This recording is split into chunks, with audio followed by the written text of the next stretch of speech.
Hello and welcome into my latest live stream. Today is Wednesday, that is the 17th of October. Let's get some more light in here, that's a little better. And welcome everybody, welcome into the live chat. There was some downtime yesterday with YouTube in the evening. They were down for about 90 minutes, I think, 90 minutes to 2 hours. Whatever that was seems to be resolved. Everybody went into a tizzy. The YouTube platform apparently is the second most visited site frequented on the internet. And obviously it affected everybody worldwide as far as I know. So in the meantime, welcome in everybody. I want to just make sure everybody can see and hear me okay. So let's, let me just change this view here and see what's going on. There we go.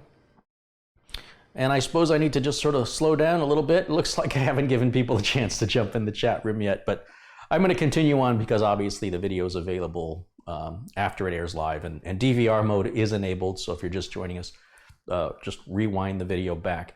As you can see behind me, not much has changed since yesterday. I've been going crazy trying to just keep up with my workload.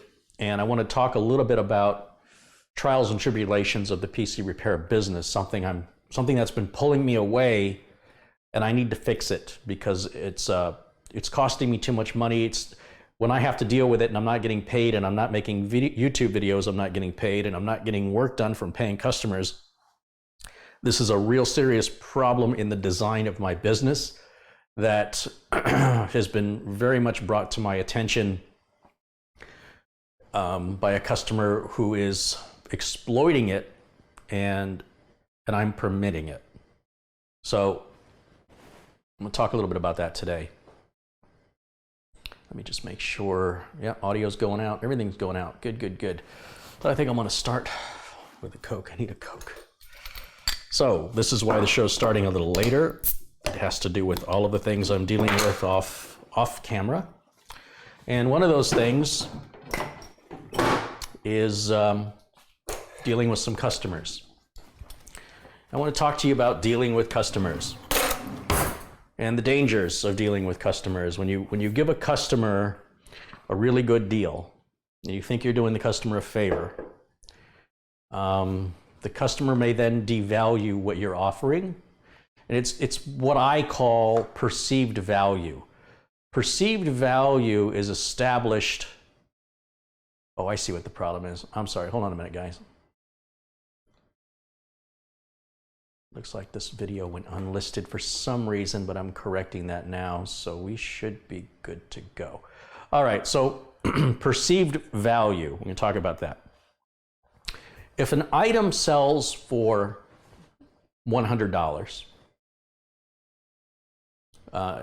you buy that item, let's say somewhere else has it for $40, that's not a $100 item anymore, it's a $40 item. And if you ever see it on sale or available for sale for $100, your attitude's gonna be like, why would I pay $100 for this $40 item?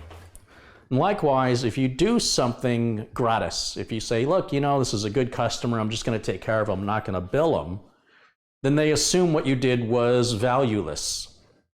So you always need to send your customer an invoice for any work you do, even if you do it for free, and keep that in mind, you've got paperwork to do. You need to write up an invoice recording the amount of time that you spent, what that value is worth, and then you make another line item on your receipt that shows a credit in the amount of whatever the value of the work was you did, with a net balance due of $0.00, and you send that to your customer anytime you do work, even if it's 5 minutes. I spent 5 minutes. You send them an invoice for those 5 minutes. You say, you know, remote access to fix Internet Explorer issue, minimum, you know, 15-minute charge or something. Divide that by your hourly rate. Write it up. Remote access fee, call it $10. There's no free remote access anymore. Nothing that allows for unattended and attended and encrypted and is going to give you any support, right? There's no more log me in free. TeamViewer is not free if you're making money off of it.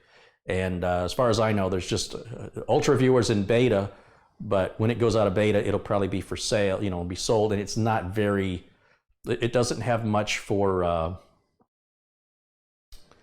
tools for remote access for a technician. We had instant house call on. They're probably the cheapest at around $30 a month. So you've got to divide that by how many clients. This is another area for you to profit that costs you money to use it. Your customer needs to be aware of that. You need to write it in an invoice. So if you do work for free, you got to remember you still have to go home and write up and send the invoice regardless. If you fail to do that, then you'll be in my position sooner or later, which is a client who has no idea how much you've done for free. They don't have no clue. And then eventually they let you go because they're going to try and find somebody cheaper. Now, I don't know how you'll find anybody cheaper than free, but because I did not do my part in making sure they were aware every time I did something for free, they just assumed they were paying for it, even though they weren't, and even though they have records that show they've never been charged anything additional outside of the retainer. They just assumed that the retainer included all of that, which it did not, absolutely.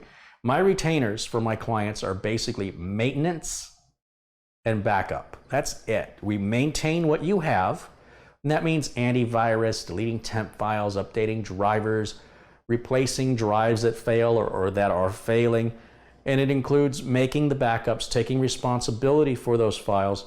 When I started with this client 10 years ago, they had the amount of space that their backups took up was about trying to think, 80 megabytes?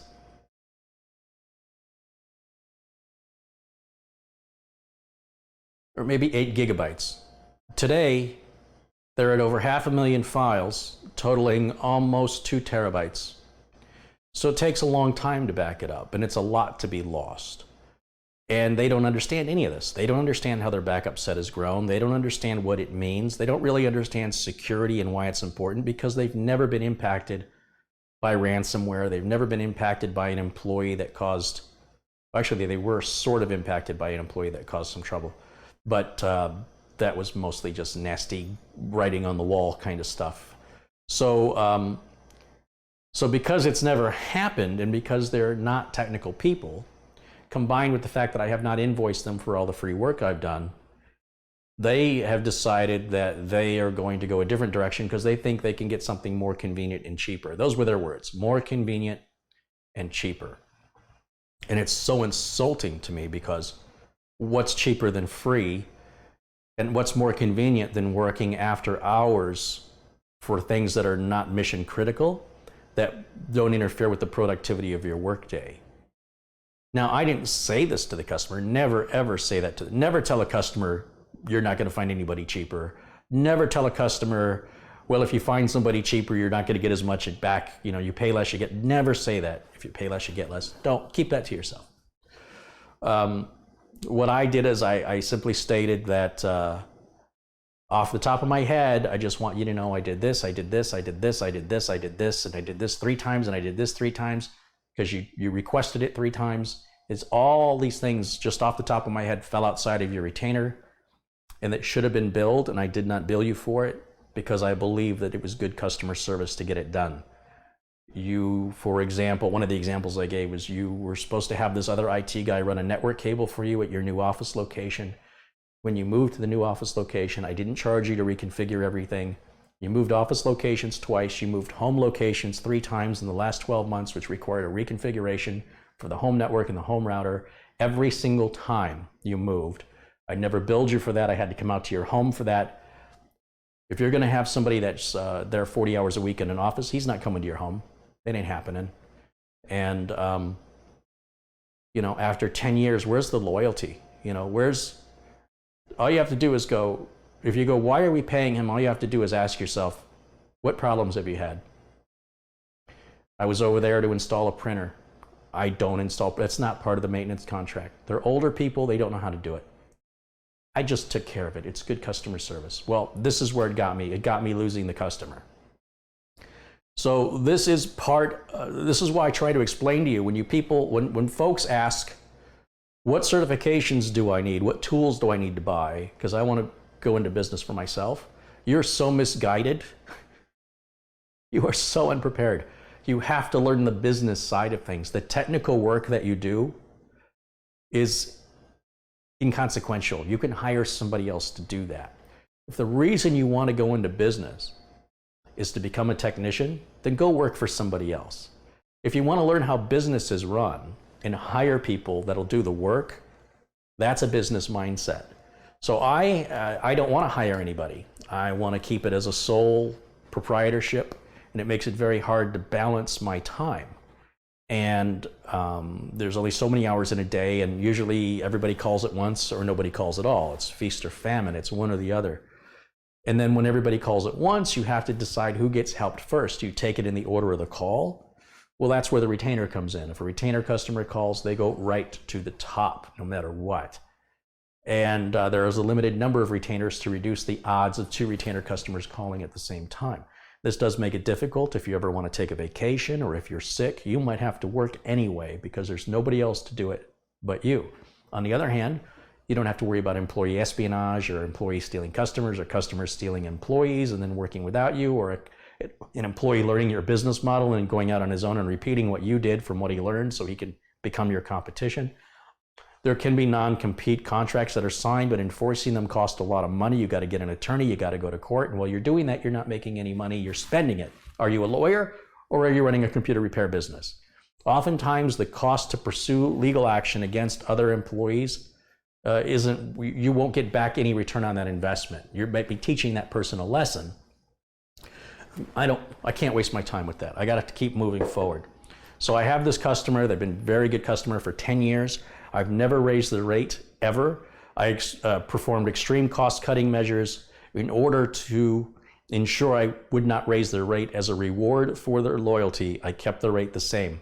Would you work for 10 years without a raise? That's what I voluntarily did. I did all the additional work outside of the contract. I never said no. I scheduled it. Sometimes they had to wait 3 or 4 days, but it wasn't anything mission critical. If it was mission critical, it was dealt with at that moment. They don't seem to understand the difference. Like if they need a printer installed, they want it installed. Well, it can wait because you have another printer you can use. It's not an emergency. The more I come out there, the less money I make. So I'm incentivized with the retainer. I'm incentivized to get in and out as quickly as possible. If they want to keep me there and chit chat and have dialogue, I will do my best to entertain that.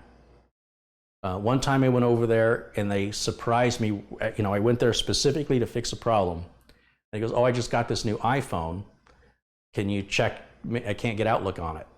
And I'm like, I don't know anything about iPhone. Why do we keep having this conversation? I told you when you bought the iPhone, I told you when you upgraded, now you've upgraded again, and we keep having the exact same conversation. I don't know anything about it. Why didn't you ask the person at the Genius Bar to do it? He goes, "I did." I go, "Then why didn't you check it?" "Well, I just thought it was on there." I go, "Well," now the reason I'm so upset, what the customer doesn't realize, is I had another appointment. Like I said, okay, I have to be there. I'm just giving myself this much time to drive there, this much time plus a little extra to fix the problem, and then drive time from them to the next client. They think I got all day, and I'm not billing them by the hour. If I was billing them by the hour, you could take all my day you want, and I'll send you the invoice. We can chit chat, and you can talk all you want. So I'm frustrated. I go, you know what? Just let me take a look at it. I've never even touched an iPhone. I don't know. And I swipe the screen. I go, "This is an Outlook icon right there. Is this the thing you say is missing?" He goes, "Yeah." And I push it, and all his email comes up. I go, "Is this the thing you say isn't there?" And he's kind of looking at me like, "I don't like the way you're talking to me." And I'm kind of looking at him like, "I told you I didn't do this. You have no consideration that I don't have any place else to be. You didn't warn me ahead of time that you were going to ask me to do this. You blindsided me and hit me with it while I was here." And so I was not in a good mood. I was not pleased, and I felt taken advantage of, and I just dealt with it, but I wasn't happy about it. And I'm upset because we've been through this over and over and over again. This client, I have finally figured out after 10 years, doesn't listen. You exchange information, you talk, he talks, he nods, he understands, and the next day, the conversation never happened. Absolutely never happened. I talked to one of his employees about it. They said, "Yeah, he's got no memory at all." I go, "Then he needs to take notes." So I don't even talk to him. I talk to his wife, who's also part of the business. She's much friendlier. She remembers the things we've talked about in the past. And I just don't want to deal with him anymore. And I explained something to him the other day, and then his wife called me and asked me the exact same thing. And I said, I just got done speaking to your husband for an hour yesterday. He didn't relay anything we spoke about to you? Not a word. So I got to repeat the exact same thing all over again. It's a complete waste of time. It's a lack of communication within the company. It's a disorganization and a disrespect of the value of my time. And now they want to replace me for somebody cheaper and more convenient. And like I said, what's cheaper than free? And what's more convenient than working outside of the working hours so it doesn't interfere with productivity, unless it's a productivity-based problem, in which case I come out immediately. So my mistake, and the lesson that you can learn from this, is you always bill your customer. Always. That means you're going to be doing paperwork, and you better get used to it. And you might think twice about doing anything for free just for the fact that you got to come and do the paperwork. That's required. If you don't put a price on something, the customer thinks it has no value. It's okay to give away some stuff for free for a little while. This is sort of the new internet economy, right? Like Log Me In Free was free for a couple of years. People got hooked on it, and now it costs money. Ultra Viewer is free right now in beta, but I bet you when it gets out of beta, it's going to cost money. This is how it works. So if you want to give a little bit away, it's good customer service. Be very, very careful not to get to a habit of that with the same customer, or they will devalue you. And that's your fault. Everything that happened to me is my fault. I consented to it. I allowed it. So I let the customer know that, it is in their right to cancel the retainer without notice and without cause. It was an extremely unjustified thing to do, and it leaves me scrambling to replace that lost income that I wasn't expecting, especially since we just had this conversation in June about what I did for them, and they were apparently on the fence about continuing my service or not. And after about a 90-minute conversation, upon which I did not get paid a penny, I explained all the things I do for them. I provide antivirus. They've never paid for antivirus. I do their backups, which includes paying for the backup software. And when they pay for that for me, it's like renting a car. When you cut your service, you don't have the backup software, you don't have the antivirus. That's rented through me as part of managed service providing that is industry standard and normal. So if you cut ties with me, the antivirus license comes out and the backup software, which is mine, that's no longer yours. It was never theirs. It's a tool I use. Plus all the remote management that I did, all the configuration for server maintenance and logs that would be emailed to me that I would check regularly for, nipping problems in the bud when they first appeared, updates, all of that stuff that happened both to the server and to the operating systems were all being monitored and maintained by me remotely. But since they didn't see me there, they assumed I did nothing. There's an old school logic. You're going to find this mostly with older people. They want to see you there working. It doesn't actually matter if you're doing anything, and it doesn't matter if you accomplish anything. They just want to see you working. I once had a job interview at a place that they said, look, there's no real set hours working here, but at the end of the year, the boss likes to see an average of 50 hours a week. And based on that, you'll get a raise. And I said, well, this probably isn't a good place for me to work. And she looked at me like, who's interviewing who? And she says, why? And I said, because somebody needs 50 hours to get something done, suggests to me they don't know what they're doing, and you're rewarding that. If I can get the same thing done in 10 hours, but I won't get the raise, this is not the right company for me. I want a raise based on what I've done, not on how long it took me to do it. I think the boss is looking at the wrong numbers. I can put in 60 hours to get 10 hours of work done, and the boss is going to give me a raise for that? I never thought of it that way. I go, well, it seems pretty obvious to me, and it was nice meeting you when I shook hands and I left and I never heard from them again. But there is an older generation, my father's generation, where they want to see you working. And because he doesn't see me, despite the fact he's got all this evidence that everything's always running, no data's ever been lost, no computers have ever been down, no productivity's ever been lost, he thinks he can find that cheaper and more convenient. So what am I supposed to do, right? Ideally, what he should have done is the right thing to do, just given that there's no animosity, there's no There was no reason for this. It was just abstract. It seemed relatively random. I have a hunch I know what's happening. The father and the son run two separate businesses in the same building, and the son's business is much, much bigger. So the son has a full-time IT guy. The IT guy quit because he was fed up with being worked to the bone and all the nonsense. So another IT guy came on. And the son apparently went to the father and said, why don't you just use my IT guy? He's here anyway. I imagine what the son is thinking. My dad is loaded, and every penny he spends, my dad is loaded and he's old. And every penny he spends is less money I'm going to get. That's what I believe the logic is. The son has no relationship with me. He doesn't know me. We don't really communicate. We've met, but he's never asked for my services. And he's just kind of a Jared Kushner kind of, spoiled, rotten, disconnected from reality, drives a Maserati when everybody that works for him barely is able to, have a Honda Accord or something. He just flaunts it. And I'm only speculating. I can only speculate because of the way my brain works is I like to understand why something happened so I can prevent it from happening in the future. Now, here's what I do know for a fact. It's my fault. It's entirely my fault. And that's the first thing you have to accept as a business owner. You're not a victim of anybody but yourself. Contracts should have been written and renewed every 12 months and acknowledged that they were read with a copy given to the client and me. I'm an old school guy. I'll do things on a handshake. That's worked really well for me most of the time. But there have been 3 occasions where I regret not having the contract. This is number 3. That's 3 too many. But writing a contract takes time. You got to make sure everything in there is proofread and legal. And there's a great website for resources. One's called technibble.com. If you're interested in going into the tech business, there's great resources there. Matthew Rodella has a great website, Your Friendly Neighborhood Computer Guy, talking about the computer business marketing podcast. I mean, that's just marketing. Of course, Tech Vets, where Mike and I talk about the trials and tribulations of running the repair business. Podnuts, another podcast where business owners come on, both brand new business owners who are almost, you just shake your head when you listen to them and you go, oh no. But they're real people and they're learning, along with seasoned professionals. And then I'm forgetting one.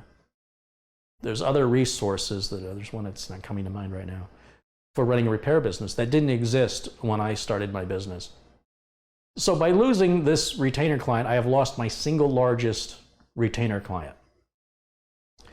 What the retainer client did is on the day the retainer was due, they called and said, we're going another way, and we'd like you to work with this other technician that's here all the time anyway. And I'm like, well, it doesn't work like that. He said, well, I'll pay you hourly. Well, I don't work hourly, not for businesses. I work hourly for consumers. Businesses have to sign a retainer. He says, well, we'll renew the retainer for a month. I go, it's not a monthly retainer, it's a quarterly retainer. The only reason you're getting the rate I'm giving you is based on how much you're purchasing. You don't get to go to a Costco and go, look, I don't want this huge thing of toilet paper. I only want a third of it, so here's a third of the money. No, you can't do that. And how come you haven't paid me? Well, we've been really busy. Well, really? Because your electric is still on. The power's still on in the building, so I guess you paid that bill. So why didn't you pay mine, right? Clearly, the reason they didn't pay it is because they can get away with it. And the only reason they can get away with it is because I let them.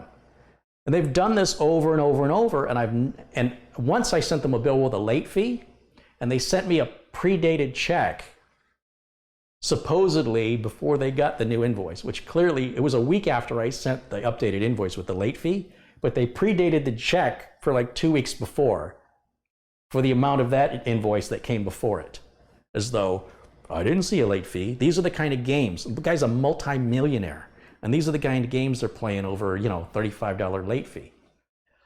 So I let them know. I go, look, I offer an honest service, and my integrity is second to none. I'm sad to lose you as a customer. We've had a really good thing going. You've never lost data. You've never had downtime, and I've sacrificed cost-cutting. I've sacrificed myself to save you guys money so that we never had a rate increase in 10 years. So now you gave me no notice and no cause, and you've left me scrambling to replace this income that I didn't know I wasn't going to get, that I was counting on. And I don't have time to talk to your tech. He keeps calling and emailing me, and I asked him finally, I said, please stop calling and emailing me. Don't ever do it again. So I said, you're not a priority customer anymore. That's it. And they're like, please hand our passwords over to this new guy. I go, I'm not comfortable handing your passwords over to the new guy. I'll give your passwords to you, and you can give them to whoever you want. And in 30 days, I'm destroying everything I've got with regards to any backups or data or password information, logon information with your company for security and confidentiality reasons, for your own good. I'm removing it. So you won't be able to come back in a month if the guy loses it or you lose it. She says, well, I don't know what to do with it. Just please give it to him. I said, okay, based on your request, I will give him that information once I receive the check. And here I sit. So I've been dealing with this nonsense, and I'm not getting paid for any of it. And it's pulled me back now. I've lost 4 or 5 days of productivity because of this one client, because I allow it. And I'm pretty upset, if you can't tell. It's undeserved, it's unjustified, and it's a hell of a thank you for years and years of loyalty, for years of keeping the prices down. And for what I have done is I have taken the IT problems out of their realm so that they can focus on their job, doing what they do. And I've taken care of everything. Like, they don't know when an employee calls me. The employee doesn't know when the owner calls me, or when the owner's wife calls me, or when theoretically, they can all call me at the same time, and I have to put them on hold because neither one knows the other one's calling, and they're all calling for different things. Furthermore, when any employee needed help with their home computer, I took care of it for free. Not the parts, but I did the labor for free, just as a customer service. I want to make sure if the employees are happy, that if there's any discussion of replacing me, the employees will say, no, don't replace him, he's great. I'll have somebody with my back. I really thought that was a smart thing to do. It wasn't. Hello, everybody in the chat. How's everybody doing? Finally got a drink of that Coke.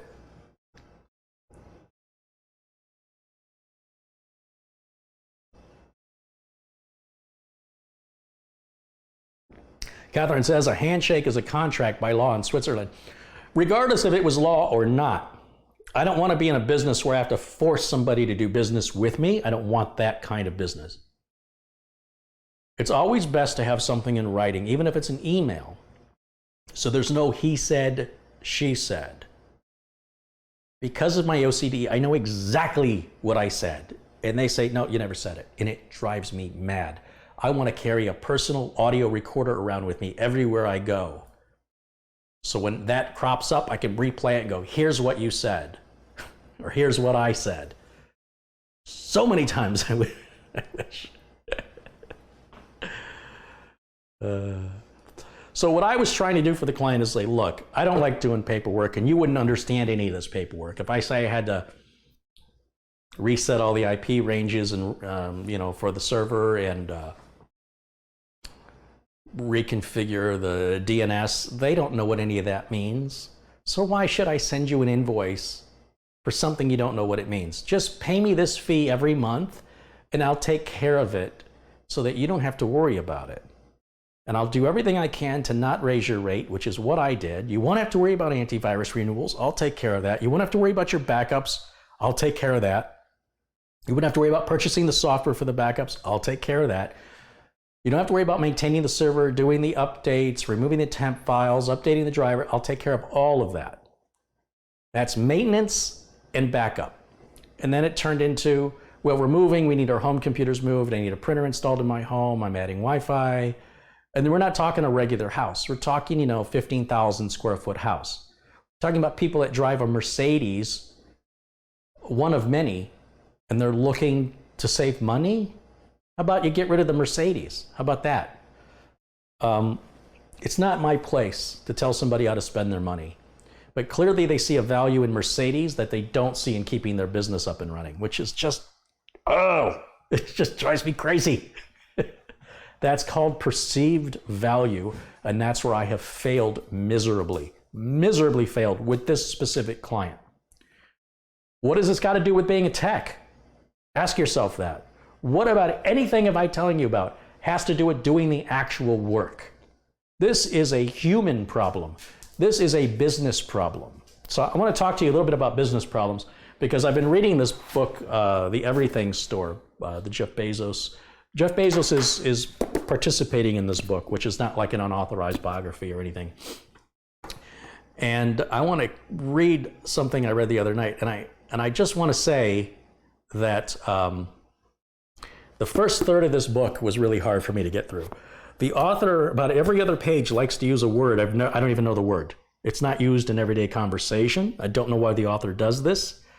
Apparently he had a thesaurus nearby. The author sometimes gets into too much detail, like he explains the make and model number of Jeff Bezos' new jet. What do I care? Does it seat 10 people? Does it seat 6 people? Even that detail is not necessary, but I'd have to look up the make and model on Google to figure out, is this a big jet? Is it a little jet? What do I know about personal jets?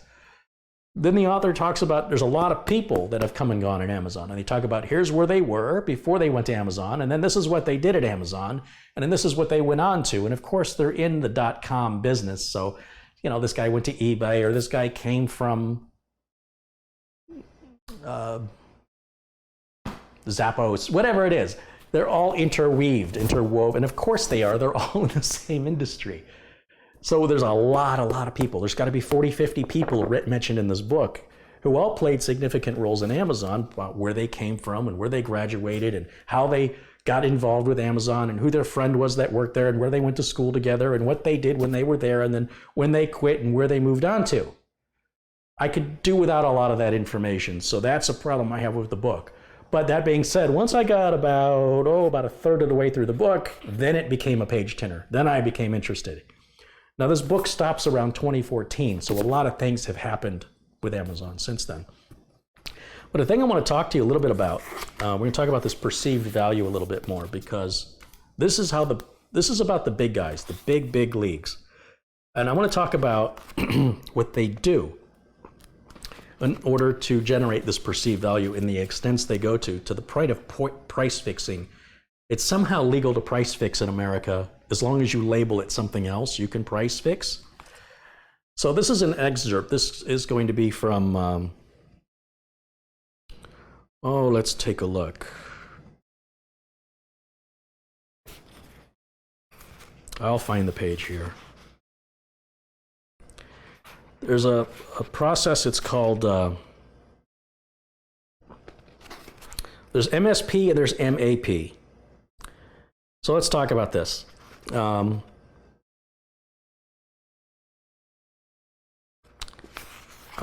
This is page 300 from the Everything Store. There's an important lesson in this, both from the side of the manufacturer and the side of Amazon, and then why each person did what they did. It says, anxiety over Amazon isn't restricted to New Jersey, Las Vegas, and other American places. The industrial city of Solingen, Germany, halfway between Dusseldorf and Cologne, is famous for the production of high-quality razors and knives.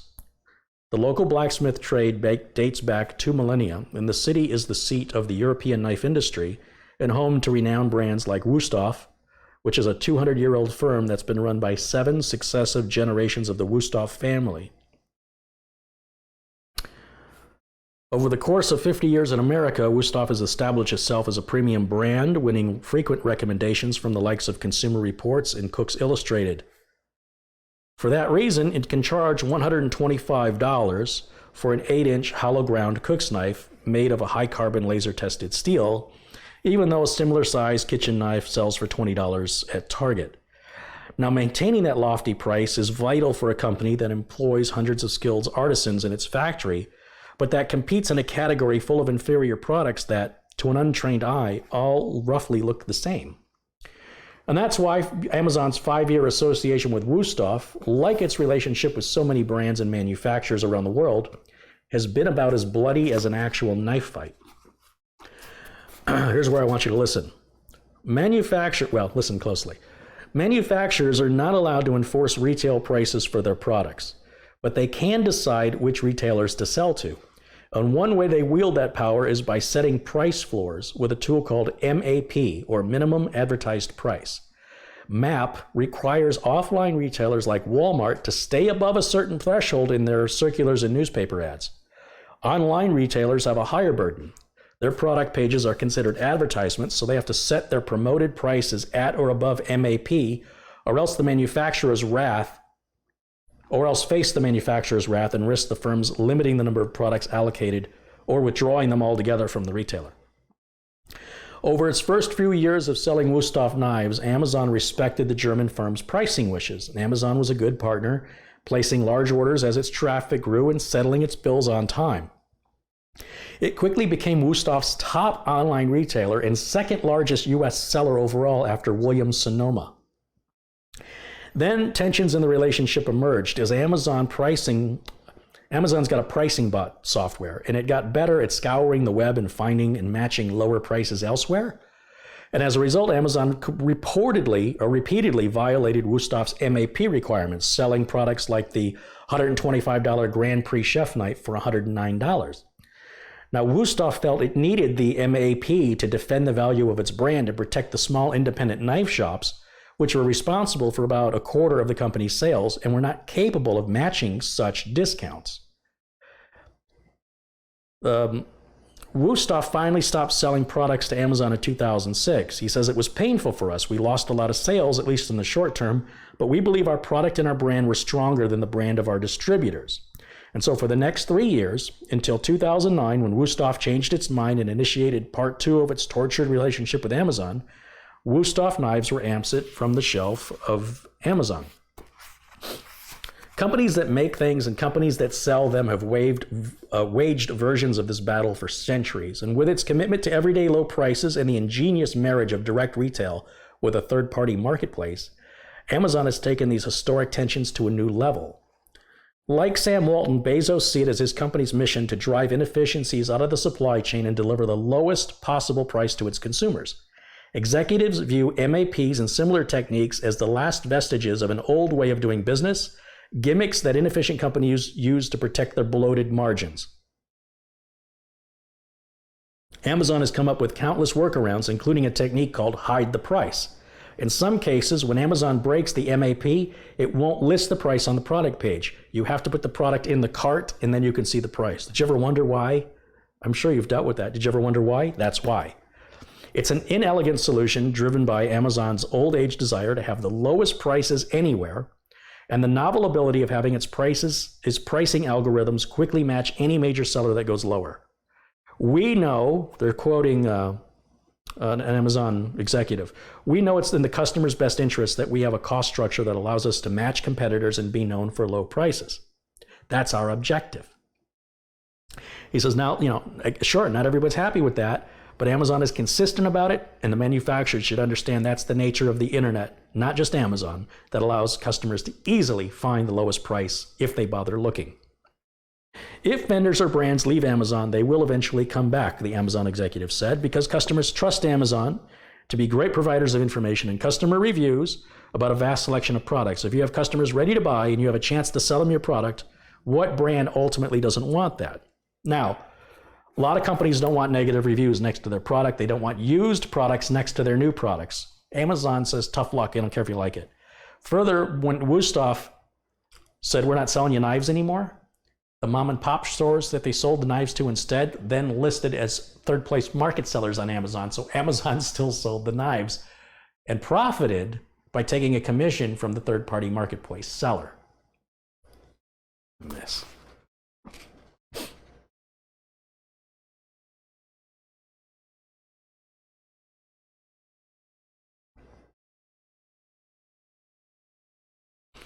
Trying to find where they come back.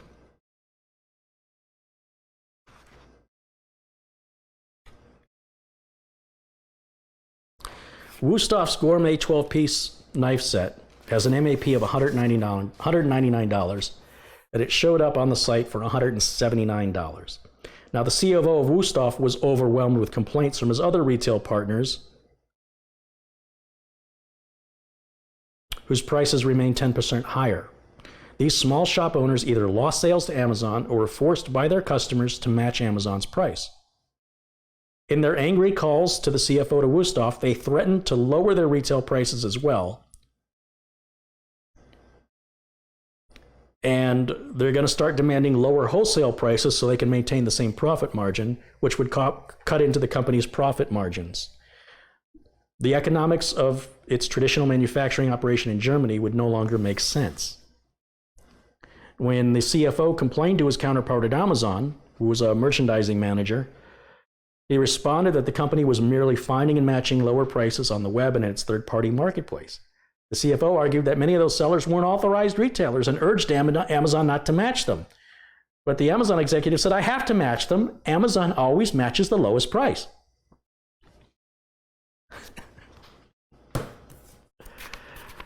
I hate corporations. I hate them. I love what Amazon does. What Amazon does, forget whether or not you like Bezos, forget the politics. Amazon says, give the customer the best deal, and the money will come.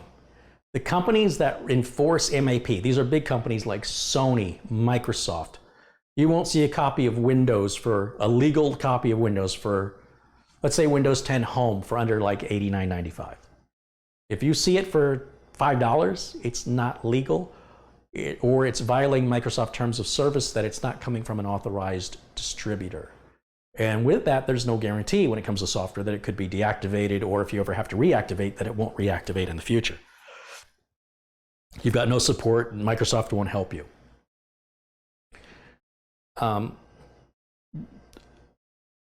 This is what I'm referring to, perceived value. Wusthof needs to make sure their perceived value remains high. They need a certain, they believe they need a certain profit margin. They're unwilling to take anything less than that profit margin, even if it means more sales, and make it up in quantity rather than quality. They don't want to drop any quality. They want to keep doing everything by hand, and they want to keep making sure their employees are well paid and taken care of, but they're also making sure their CEO is making millions of dollars too. So Amazon's their number one US seller. Amazon says, we're not setting the price, we're matching it somewhere else on the web. Okay, now our retailers, our mom and pop shops are complaining they can't compete with that. If they sell it at that price, they have almost no profit in it. So they're requiring us, they're demanding that we lower the wholesale price to them, which cuts into our bottom line. Now, to me, it's like, if you're not making a profit on it, don't sell it. Let Amazon sell it. Change your business model. People who refuse to adapt are companies like Sears and Kmart and JCPenney. The only reason Sears is not Amazon is because the people running Sears refused to adapt.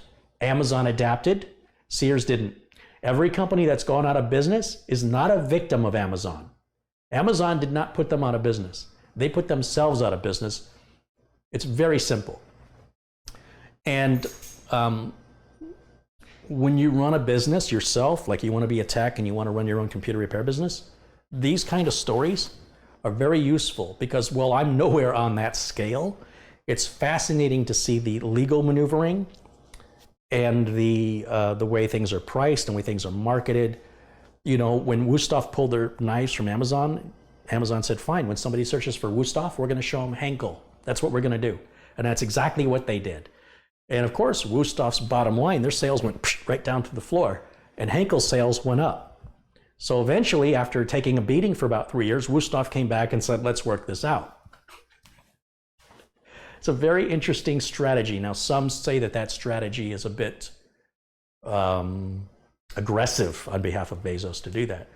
But who's standing up for the consumer here?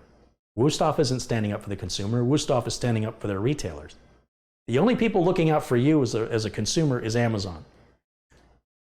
Amazon will take a loss on a product to generate your loyalty and have you come back again.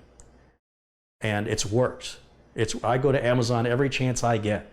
I like the convenience of not having to get in the car and drive anywhere. I like the convenience of not having to deal with people or worrying if something is in stock, waiting in line to pay for it, coming out and finding a dent in the side of my car from somebody who opened their door into the side of my car. Why wouldn't I? When Amazon came out with Amazon Prime, it was $79. They said, well, what if somebody spends $160 in shipping? We're losing $80 a year. He says, yeah, but they're going to buy more from us. Well, sure enough, when I got my first year of Prime, I wanted to use it as much as possible, right? Get my money's worth. When you go to a buffet, you don't go when you're not hungry. So I started to shop at Amazon more to take advantage of the free 2-day shipping. Now it's become a habit. So they keep raising the price, but I'm still going to pay it versus paying the fee at Costco. So when you go to Costco, you pay an annual membership fee. Costco pretty much doesn't sell anything at markup. For the most part, they're breaking even. Where Costco's making their money is on the membership fee. But if you don't shop at Costco very often, you may not save enough to justify the membership fee. And I still got to get in my car. I still got to wonder if it's in stock. And they always shift everything around at Costco, trying to find something that used to be over here and now it's over there. And that was just 2 weeks ago. It's maddening. You cannot get in and out of there quickly. Costco also likes to hide little treasure items that change throughout the year, seasonal items, and they're placed randomly in the store. So if you stumble on it, you stumble on it, and if you don't, you don't. That's so disrespectful to the value of my time. And then when you go to check out at Costco, you're going to be a while. And then when you go to check out, when you go to leave the store, they check your receipt to see if there's anything in your basket that don't belong. But they'll tell you the reason they're doing it is just to make sure that there's something in your there's something not in your basket that's supposed to be. It's a nice little clever marketing tactic to basically not trust you as a shopper. And if it's the same price to pay for, it's not, at Costco's more money. But if Prime was the same price as Costco, I get more value personally out of Prime than I get out of Costco. I can shop Prime 24 hours a day, 7 days a week. Costco's only open limited hours, especially on the weekend, and it's very, very busy on the weekend, which means the lines are longer. Finding a parking spot is tougher. Waiting in, the idea of inventory being sold out is greater. I'd rather not go. When I can go online, click a button. I'll tell you something I recently discovered. Through reading the book, Amazon bought Zappos, and the way they did it was really nasty. They started selling shoes and offering free shipping directly opposed to Zappos, so that Zappos was losing money, and Amazon can afford to lose more money than Zappos can. So Zappos, out of stubbornness, matched them. And their shareholders were ticked off because they were losing hundreds of millions of dollars. And then finally they got to a point where they're like, we're not going to keep funding you. You can't keep losing money. The investors don't want that. So they were kind of forced to go to Amazon and go, all right, let's talk about selling. It's a little more complicated than that, and it's explained in the book, but that's the gist of it. It's kind of a dirty way to play ball. But Zappos is now part of Amazon. So I thought, I hate buying shoes. I hate it. It is an exercise of frustration trying to find shoes I like. And I will go from store to store to store to store to store to store. I'm not a big shoe person. I've maybe owned a pair of shoes every other year. I buy one pair of shoes, wear them till they're worn out. And by then all the models have changed. I have to start all over. Once I found a pair of shoes I liked and I bought 3 pairs of them. So I was good for like 4 years. But so much had changed in 4 years that when I went back to the shoe stores, they had nothing I liked. Or they don't have it in my size, or they don't have it in the color I want. So I go to Zappos just the other night. I've never done it before. And I went, okay, this is the brand I like. This is the color I want. They've got to be lace up. That's what I know. Show me what you got. 2,300 pairs of shoes showed up. It's like, oh my God, this is awesome. You can order as many shoes as you want. It's free shipping, and you have up to 1 year, up to 365 days to return them. They actually want you to order 4 pairs of shoes and send back 3 that you don't like. They're totally cool with that. And I think, wow, I don't have to go to the mall, walk up and down, first floor, second floor, go in that store, go in that store. All the boxes are misplaced. Do they have the shoe, or has it just been put somewhere else? Is it in my size? Is it in the color? How much is it? Then I got to get that, take it to the checkout, wait in line behind other people. I go click, click, and it'll be at my door tomorrow. Will they fit? Who cares? If it doesn't fit or I don't like them, I got 365 days to send them back for a full refund, free shipping both ways. It's crazy. Why have I been doing it the hard way this whole time?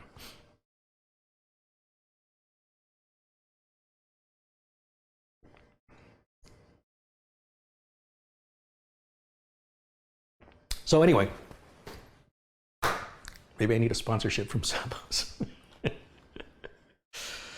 Let's take a look at what I've missed in the chat.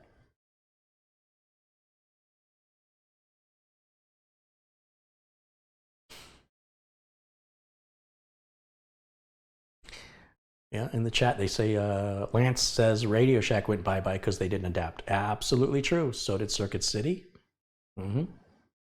Very true.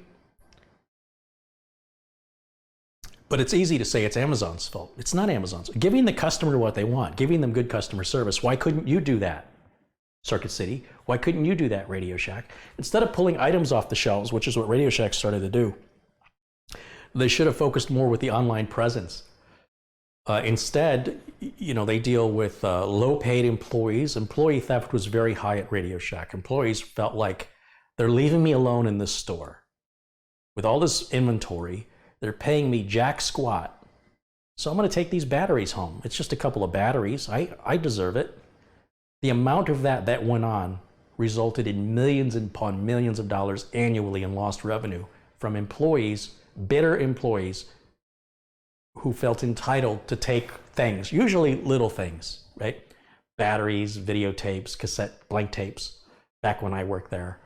And then Radio Shack used to be the place to go to get transistors, resistors. They pulled all of that. It's a lot of paperwork and inventory and packaging for one little 75-cent part. That should have all gone online. Or they should have just used bins like a hardware store sells nuts and bolts and just give people bags to write the numbers. So Radio Shack's management was so disconnected. It worked fine in the 1950s, but not so much. Even Tandy Leather. Tandy Leather. How is that still a thing? Sterling3371's contributed $2. Thank you for that, Sterling. I appreciate your contribution.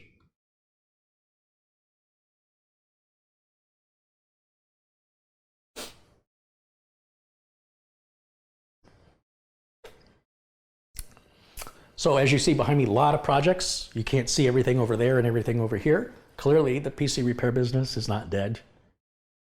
You have to adapt. If you refuse to adapt, it's very easy for you to walk away and say the business is dead.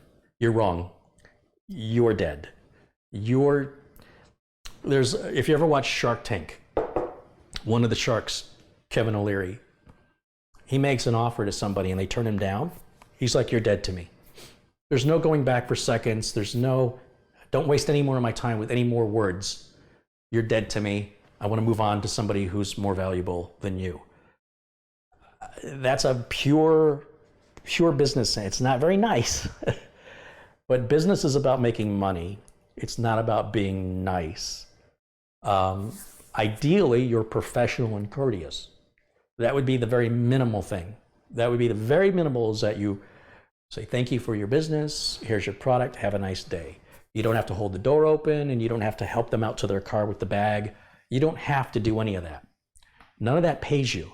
So if you're purely into business, then all of that other nicety stuff is unnecessary. And if it doesn't make money, if it doesn't make dollars, it doesn't make sense.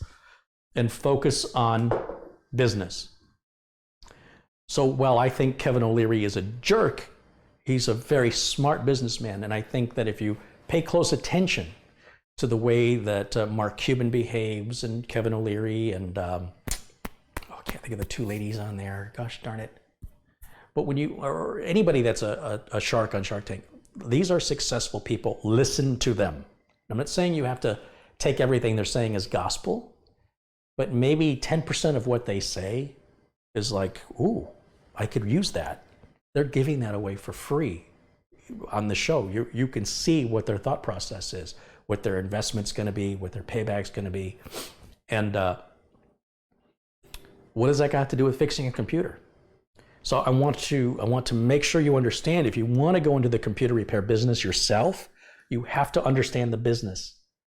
So when people say, I'm going to go into computer repair, what screwdriver should I buy? Or what freeware should I use?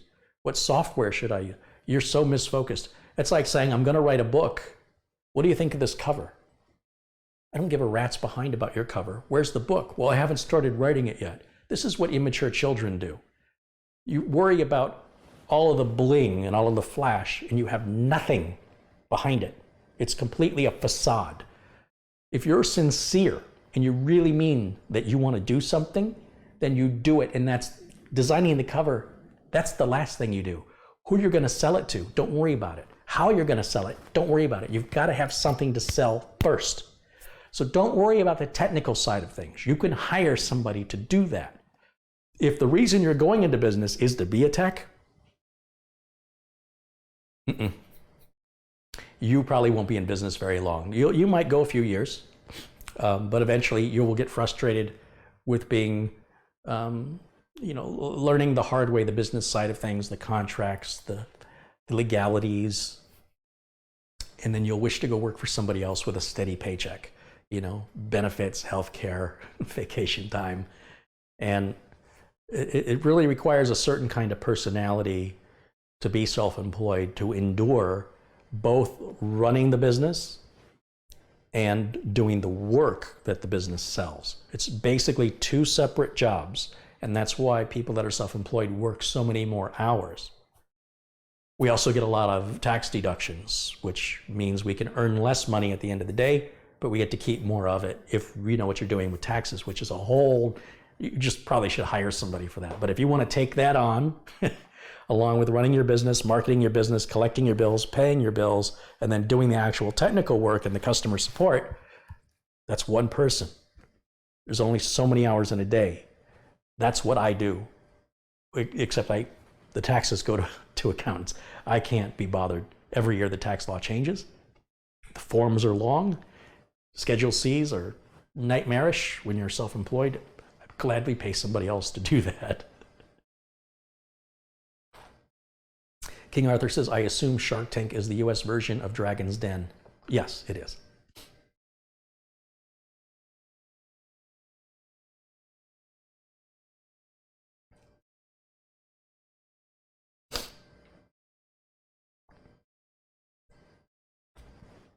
It's already warm. I'm gonna put this back in the refrigerator.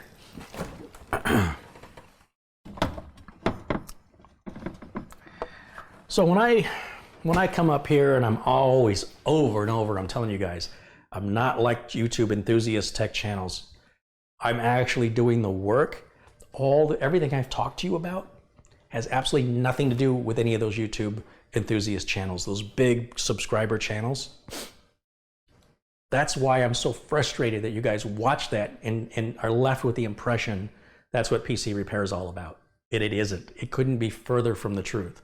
Very little of what you see on those tech enthusiast channels is anything you would ever be paid to do, ever. So it's very impractical and unrealistic. And it shouldn't be, if that's your motivation to want to be a tech, back up, back way up. I've said this before, I'll say it again. I got nothing against anybody who's enthusiastic about technology. All the power to them. But it's important for the viewer to know the difference. Know what you're watching is entertainment from somebody who's not in the business and who has no accountability and no responsibility to the actions and things that they do except to themselves. When you're working as a tech for somebody else, you are held accountable and responsible for the actions that you perform. And if they fail, whether they fail in 5 minutes or in 5 days or in 5 weeks or in 5 months or in 5 years, it's your fault and you're expected to fix it. Now, it doesn't mean you can't charge for it, but you're the one held responsible. There are consequences for your actions. If you decide to walk a tightrope without a safety net, that's your decision too. And because you see somebody do it on YouTube, doesn't make it a good idea for you to do it too. So I just want to make sure that you understand the differences between enthusiasts and hobbyists versus professionals. Enthusiasts and hobbyists will never go up in court as an expert witness. They will not qualify by US law unless you have been in a career currently for at least 7 years, paid full time. That is US, I believe that's the US law for a expert witness in testimony in a courtroom. No hobbyist or enthusiast will ever meet those qualifications. And so while they may self-proclaim themselves to be professionals, professional means you're being paid by a third party and held responsible for the work that you do. So they could say, well, I'm being paid by YouTube to make videos, but they're not held accountable for anything they say in those videos. So if they tell you, for example, to buy a Samsung Galaxy Note 8 and it catches fire and blows up and burns you, there's no liability. You can't sue them. I mean, you can, but you're not going to win. Well, when we reviewed it, we just had it for 2 weeks. We liked it and we based our review on 2 weeks. But when you bought it, you spent your hard-earned money. They spent nothing. It was sent to them for free, right? When it caught fire 3 months later and burned your lap, they didn't have it long enough for that to happen to them. And they're not the ones who weren't able to call anybody because their phone didn't work and had to go through the problem of recovering the data off the phone, the contacts, pictures, and get another phone, get that program, and then hospital bills. No accountability, no responsibility. I don't like it. Don't like it at all. You can do that too. You can start up your own YouTube channel right now. If you're watching this, you have a YouTube account. You can start up your phone and you can make a video and you can tell people they should go and buy XYZ because you like it, even if you've never taken it out of the box and you never used one in your life. You can still recommend it. Nothing against the law about that. Remember that. Please, for your own good, think about the source of the information you're receiving.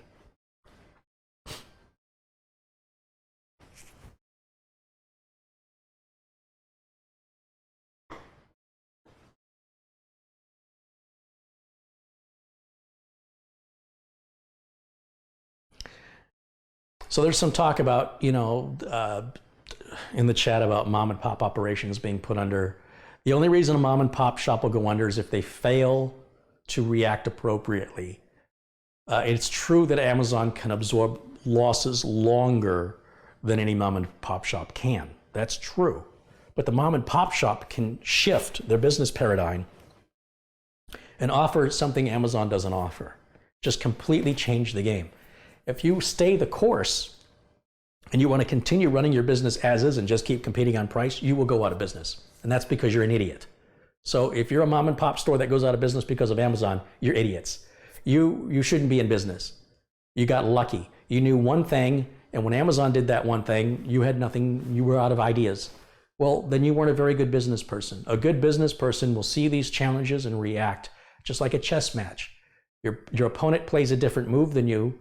You don't go, oh, he cheated. Oh, he's got an advantage. You deal with it. You respond. And if you just figure this is a waste of time, you can't win, play a different game. Pull out the checkers. Pull out Scrabble. Change the game. Offer something, a product or a service that Amazon doesn't offer, or don't compete on price. Compete on how fast you can get it to the door, how well you can help your customers. I will gladly pay more if it means I can get the product faster, if I have a guarantee, that it's easy to return if there's any problem, if I can call and talk to somebody, that's peace of mind. I will pay a little more for peace of mind. Some people won't, but there are others like me who just don't have time to try and figure something out and fight with customer service on a return. I've got other things to do. If it's going to cost me $2 more, let's say, and that process is easier and faster and more efficient than Amazon, you've got my business for that specific product. It's not rocket science. Give the customers what they want. Whatever Amazon's doing it better than them. And if you won't do that, you're not a victim. You're just incapable or unwilling. That's your problem. That's my opinion. As a business owner, I have had to respond and react to competitors. You know why I'm still in business? Because I didn't go, I'm a victim. I would still be in business today if it wasn't for Geek Squad. No.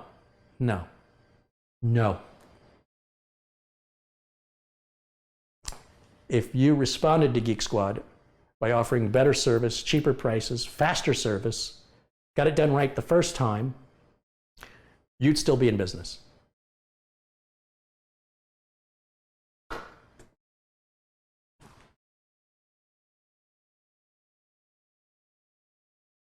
Let's see what we're chatting about in the chat room. Well, Colin says, I've set up a small monthly donation. Nice, thanks, Colin. I talked to Tony over at Silverstone about the cases. He was happy about he was fine with the honest feedback. He thought it was humorous that some people in the chat apparently compared it to the Corsair 100R, and that some people in the chat said that Silverstone copied the 100R. Tony says Silverstone was first, so if anything, Corsair copied them. But remember, I said I didn't like the Corsair 100R. Remember? So I'm not being a hypocrite when I say I don't like these cases. I also don't like the 100R either. You've seen me build in the 100R one time, and I've never used it again. So I asked Tony, since we're still on speaking terms, thank God, I said, listen, I got an interview that's up for editing. It's with a foundation that's very near and dear to my heart. It's called Kids at Hope. And we're gonna, when the interview is aired, after I've edited it and I publish it, we'll be asking for contributions to go to Kids at Hope. Well, there'll be two different ways to donate. You'll be able to donate to Kids at Hope directly, or you could donate to me for building Kids at Hope up to, if the donations are up there, up to 5 PCs. And they don't have to be rocket ships. They're not going to have liquid cooling. It'd be nice to build them some i7s, you know, with some SSD storage and in a nice case. I figure it should cost about $600 per PC. Catherine, there in the chat room, Catherine Anna Hauserman, helped me with the parts list. We're probably going to have to revisit this, Catherine, after the video is published, because I think the parts list has changed by now. There might be some better deals.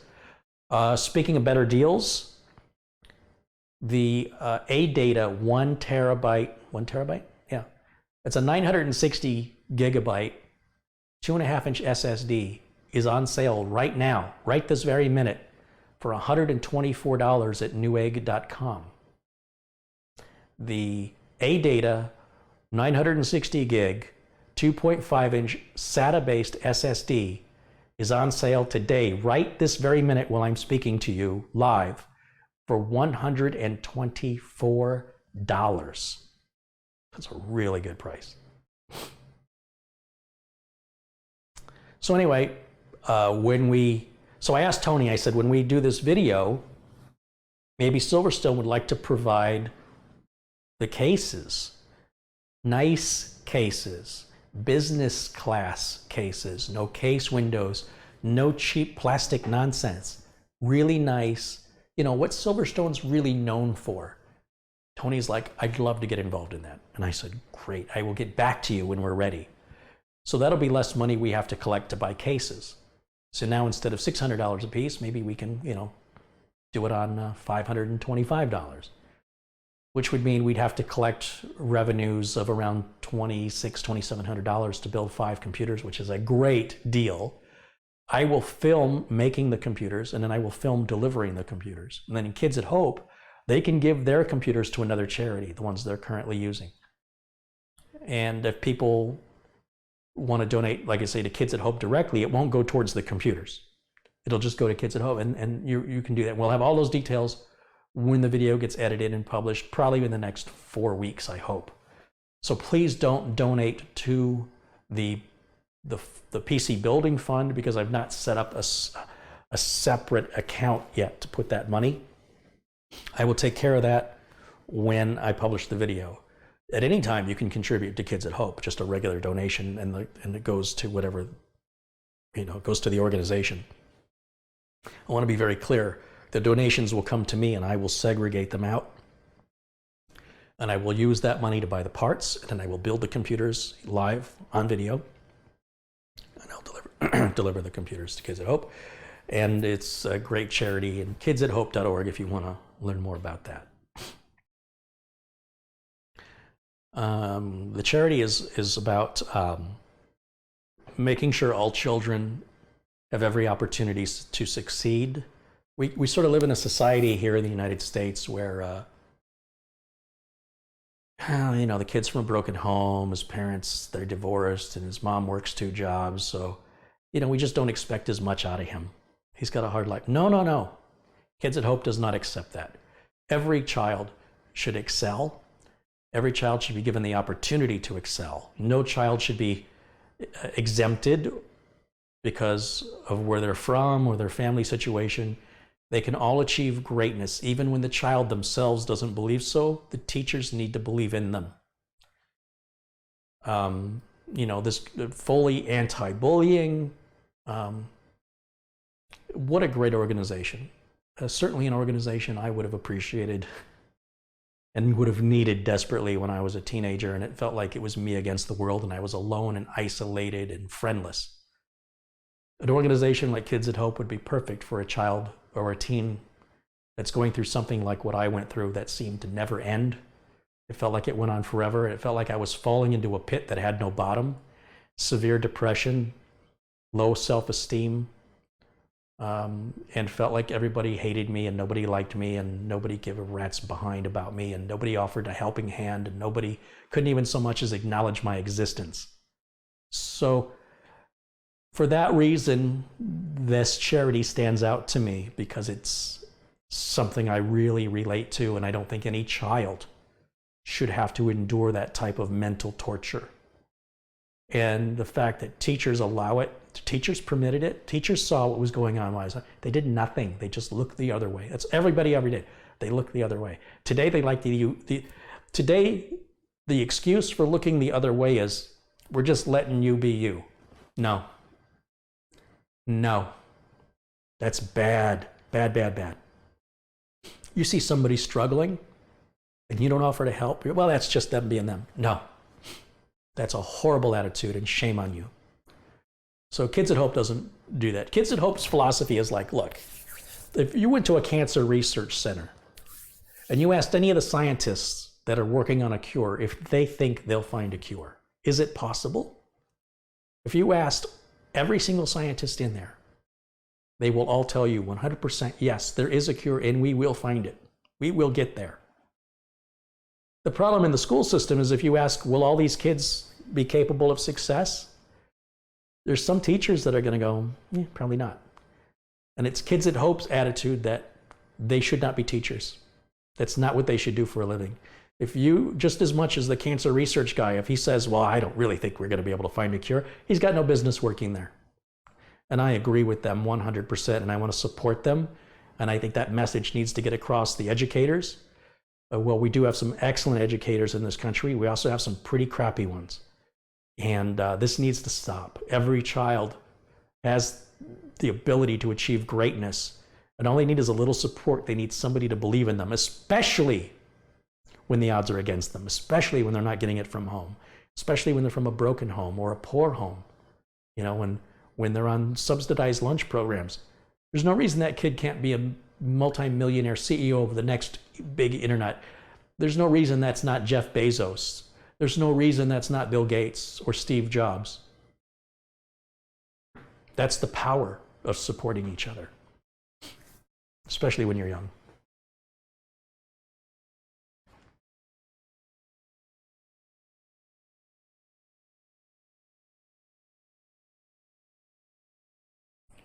ASRock. ASRock is, yes, ASRock is its own company. They are not related to ASUS. They once were when they first started, but not anymore.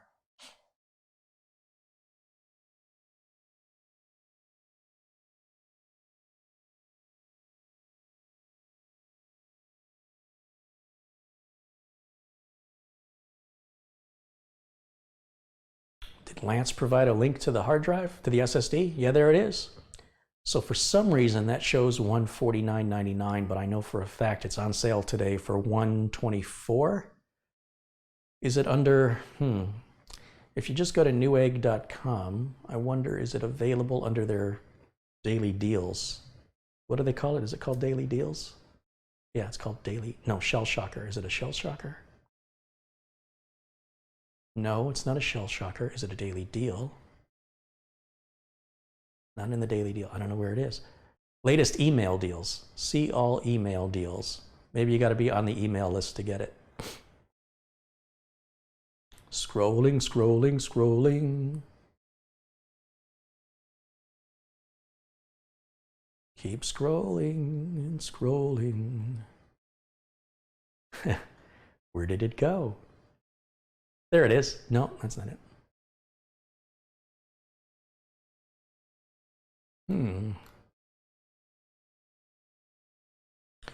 On the email deals, they show the 480 gig ADATA drive for $64.99, but where's the 960 gig? Where did it go? You really have to sign up for Newegg's daily emails to get these deals. You never know when they're going to happen. They have a Cronus TrueImage 2018 for $30. And there's a $30 rebate with it, so it'll cost you $0.00. Windows 10 Home is $89.99. from instead of $119.99. Remember we talked about that MAP. Where is the deal on the 960 gig? Where did it go? It's not there.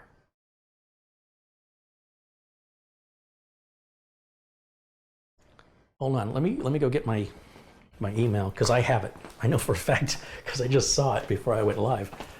And it just arrived in today's email. Usually Newegg sends out 2 emails. They send out their regular run around midnight, a little after midnight, for the next day's deal. Give me just a second here, guys. Newegg Flash, that's what it's called. A-Data, $121.99. There it is. Ending soon.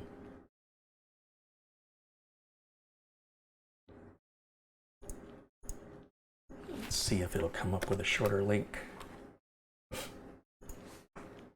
It does. Okay, so I'm going to go to Notepad and copy this link. Save it onto the server.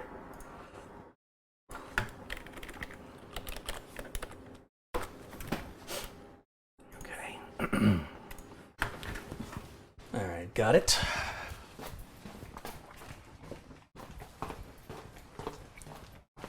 Now I can take the file information I copied to the server and I can pull it up on this computer and share it with you guys. I don't know if you have to be part of Newegg's email list to see it, so I guess we're going to find out here. I'm going to give you the link. So $121.99. It's a little cheaper than I thought. Where's my link? Link. There it is right there. I'll highlight that. Edit, copy. Then let's go into the chat room and we'll say $121.99 A-Data 960 gigabyte 2.5 inch SSD. That should be it right there, guys.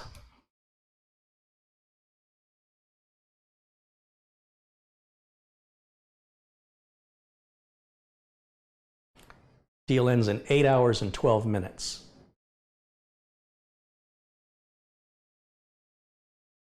I've never seen the drive that cheap before.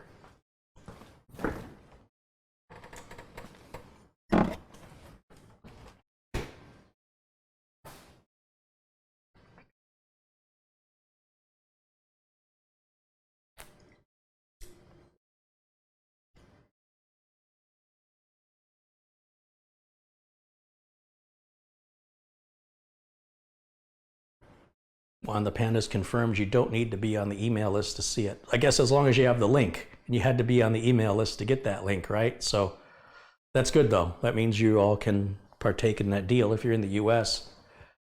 Road 85 says it's at Amazon for $139.99, but Amazon will charge you sales tax, which will increase the price even further. Currently, Newegg only charges sales tax to people that live in the same state as Newegg, which is California. If you live outside of California, you know, when you add sales tax on the $139.99 in Arizona, that adds another $13, $14.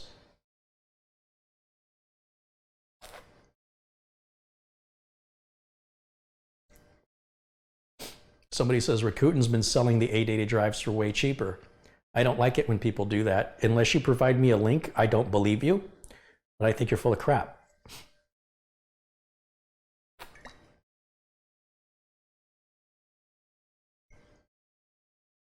So if you have a link to Rakuten that shows that drive for less money, put up or shut up.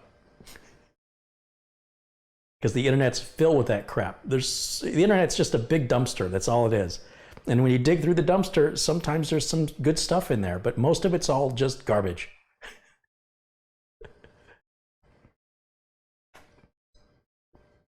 Jagsta says Newegg charges sales tax for the Midwest. Well, maybe something new. I just know they don't charge me sales tax in Arizona. And Oregon doesn't have a sales tax, so people in Oregon don't pay any sales tax.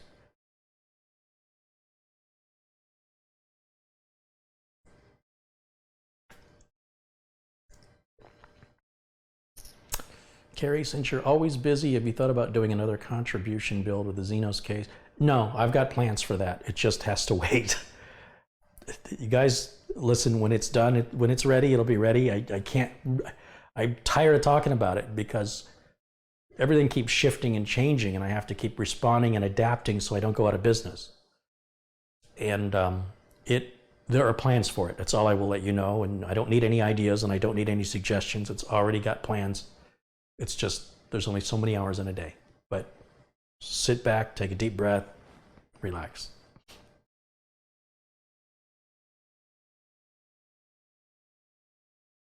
Newegg charges sales tax in Wisconsin. Didn't know that. Very interesting.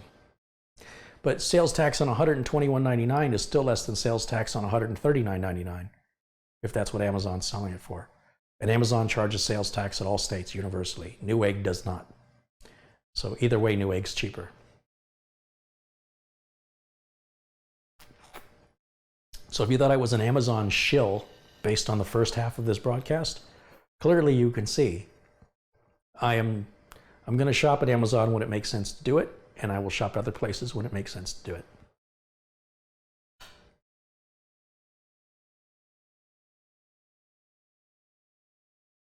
Newegg's charging sales tax in Michigan and Wisconsin. Okay.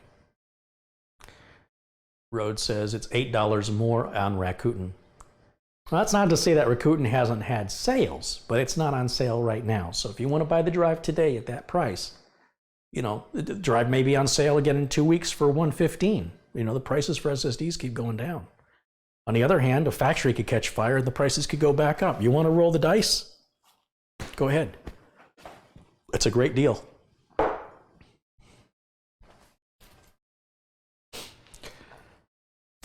Greg says there's 13% sales tax here in Canada where I am. Newegg and Amazon both collect sales tax. Yeah, I believe that's true in Canada. Yeah. Let's make you a moderator, Greg.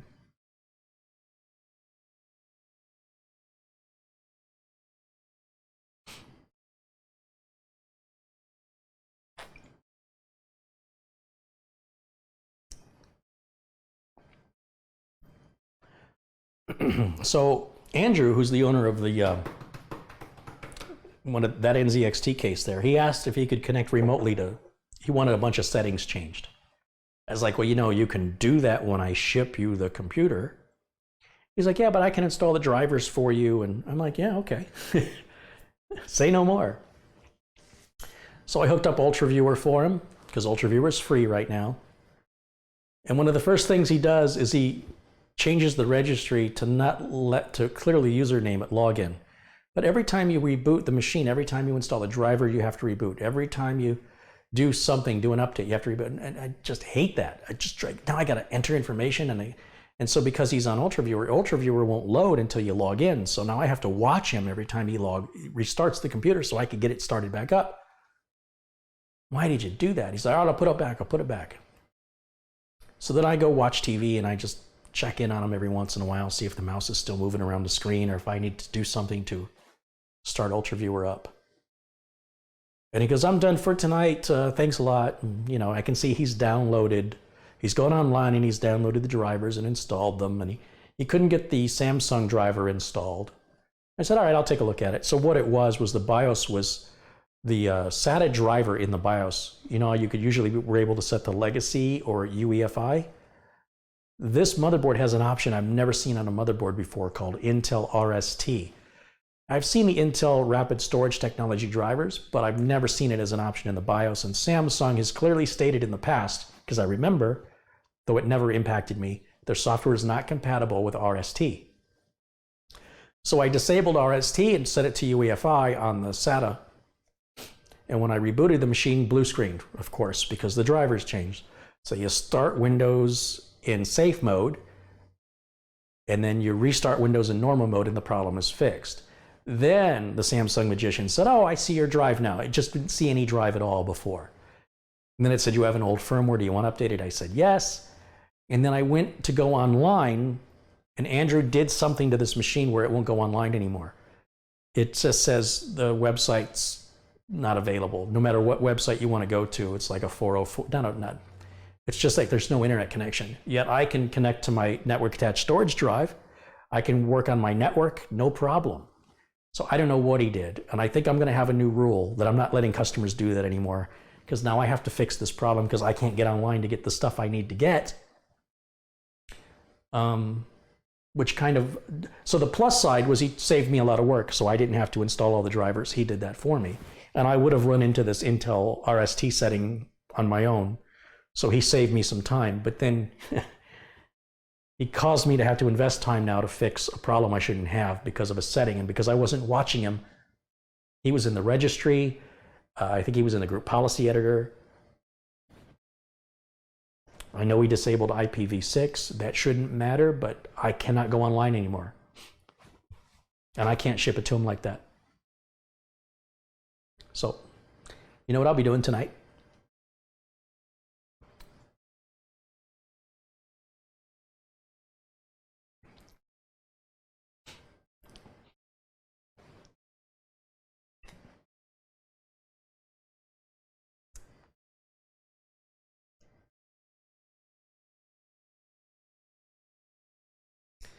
Child of Yaz contributed $3. Says, cheers, any thoughts on Google building with China? You know, Google's going to make their business decisions, whatever deals it makes. I got no say in that.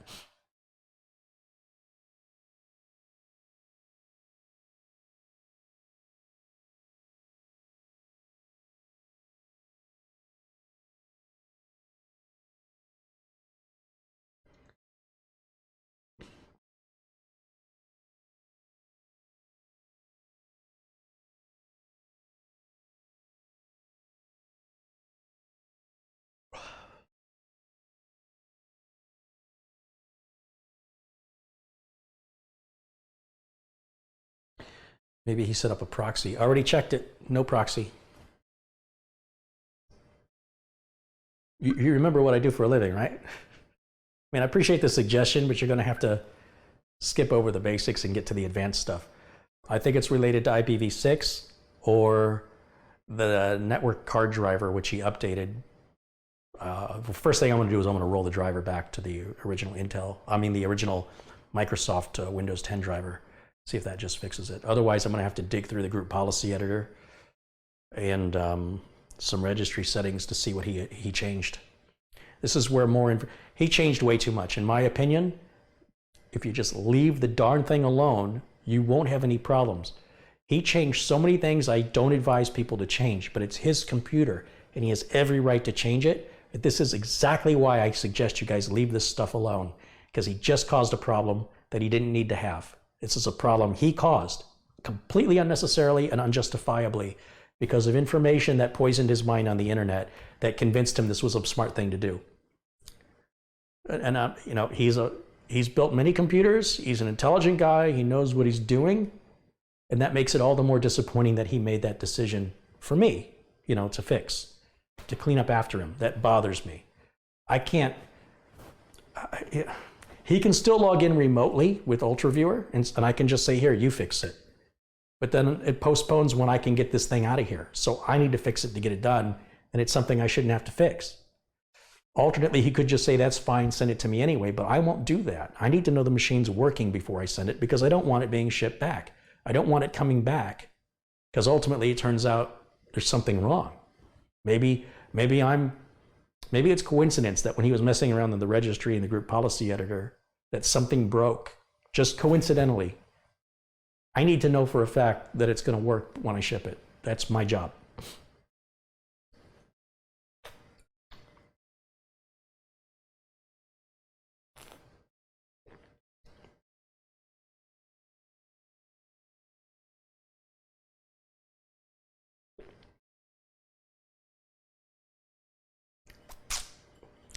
Rich in the chat says he thought it would make it better and ended up breaking it. Story of my life. Like I said, that has just about paid for my car. People call me to fix things that their friends or coworkers or family did to their computer, or sometimes they did it themselves with the best of intentions, and then they had to call me to undo it and repair it.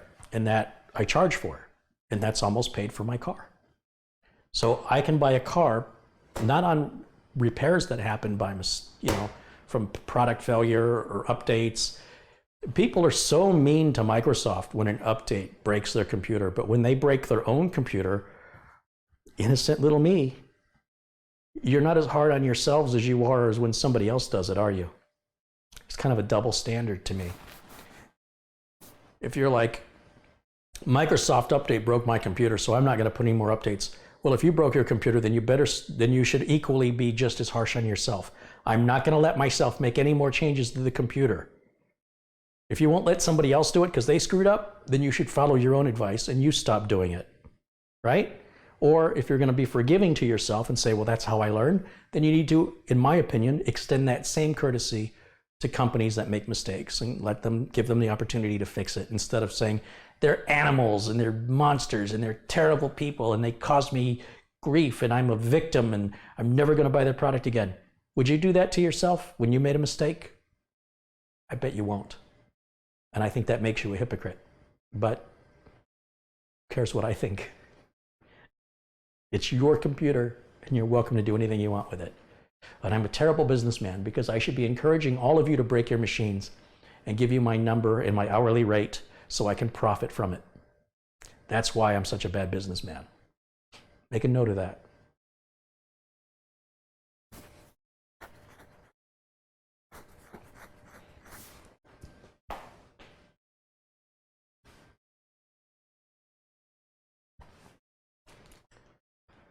So I got my sister doing some video editing for me, so you should see some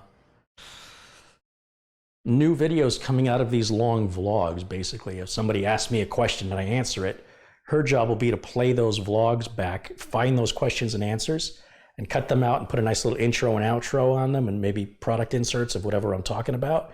Render that as like a 5-minute video, upload it, title it, thumbnail it to YouTube. I'll give you an example of how this works.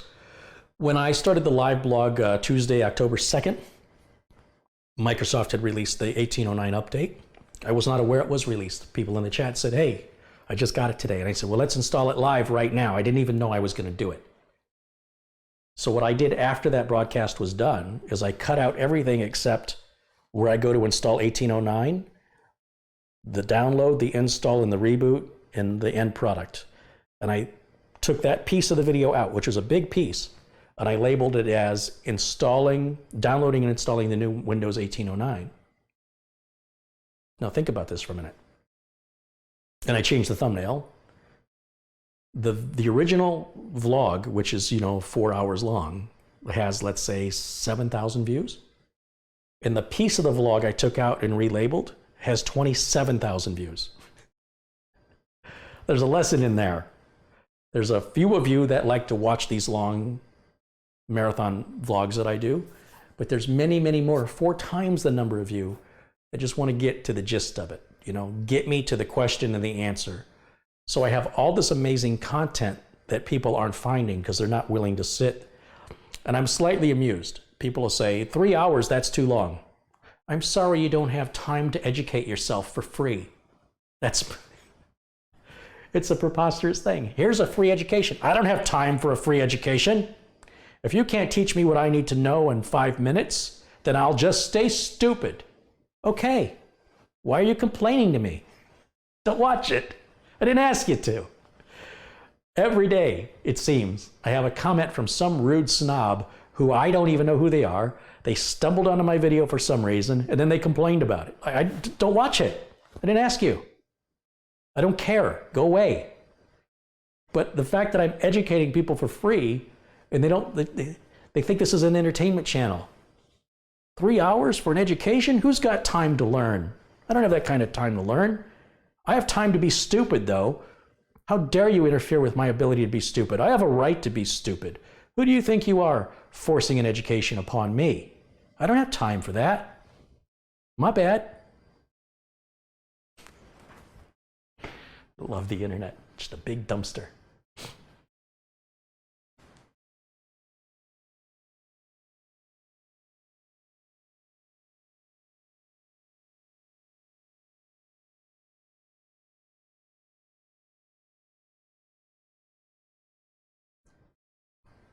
Child of Yas contributed $2. You should try stand-up comedy. I did do stand-up comedy. I did it once. I'll never do it again. It was rough. Man, it was rough. But you have to understand, I didn't start out small. I went right to the improv, right on stage at the big comedy club. Huge comedy club. Never did it before. It's not, you need to start small. You need to take baby steps. I was just chewed up and spit out, and I never want to go through that again. You have to have a very thick skin. And, you know, if you're up there to make people laugh and people are getting mad at you, it feels horrible. You know, I'm a sensitive guy, passionate guy. So it bothers me that my intent was to make them laugh and they were agitated. So, yeah, no more. I'm not doing that.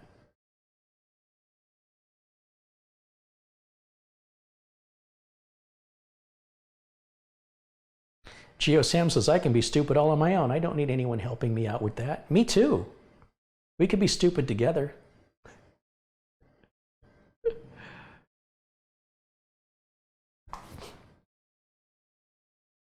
And Perry says, yeah, and they have time to play games for 4 or 5 hours, right?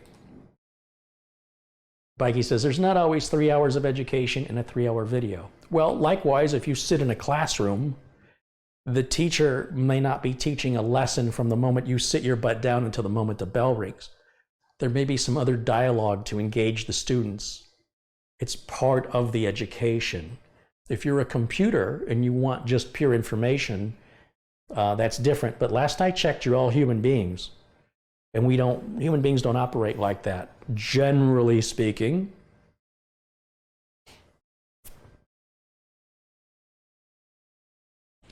Rich Robbins has phrased it well. He says, they don't see the value of your knowledge. You took 30 years to know this stuff, and they don't have 3 hours. Agreed. And I didn't ask them to watch it. They're not doing me a favor by watching it. They seem, you know, I had somebody say, I subscribe to you, now help me fix my computer problem. Like,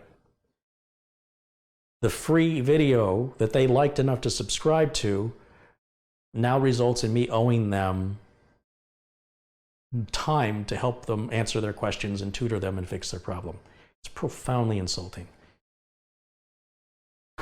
You don't subscribe for me, you subscribe for you.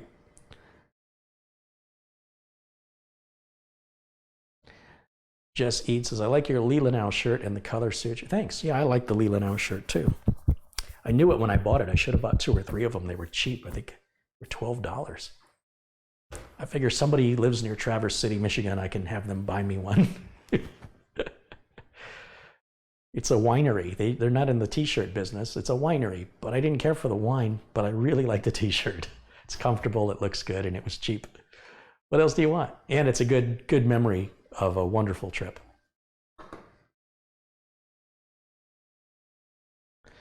J-Dash, that's a race to the bottom pricing.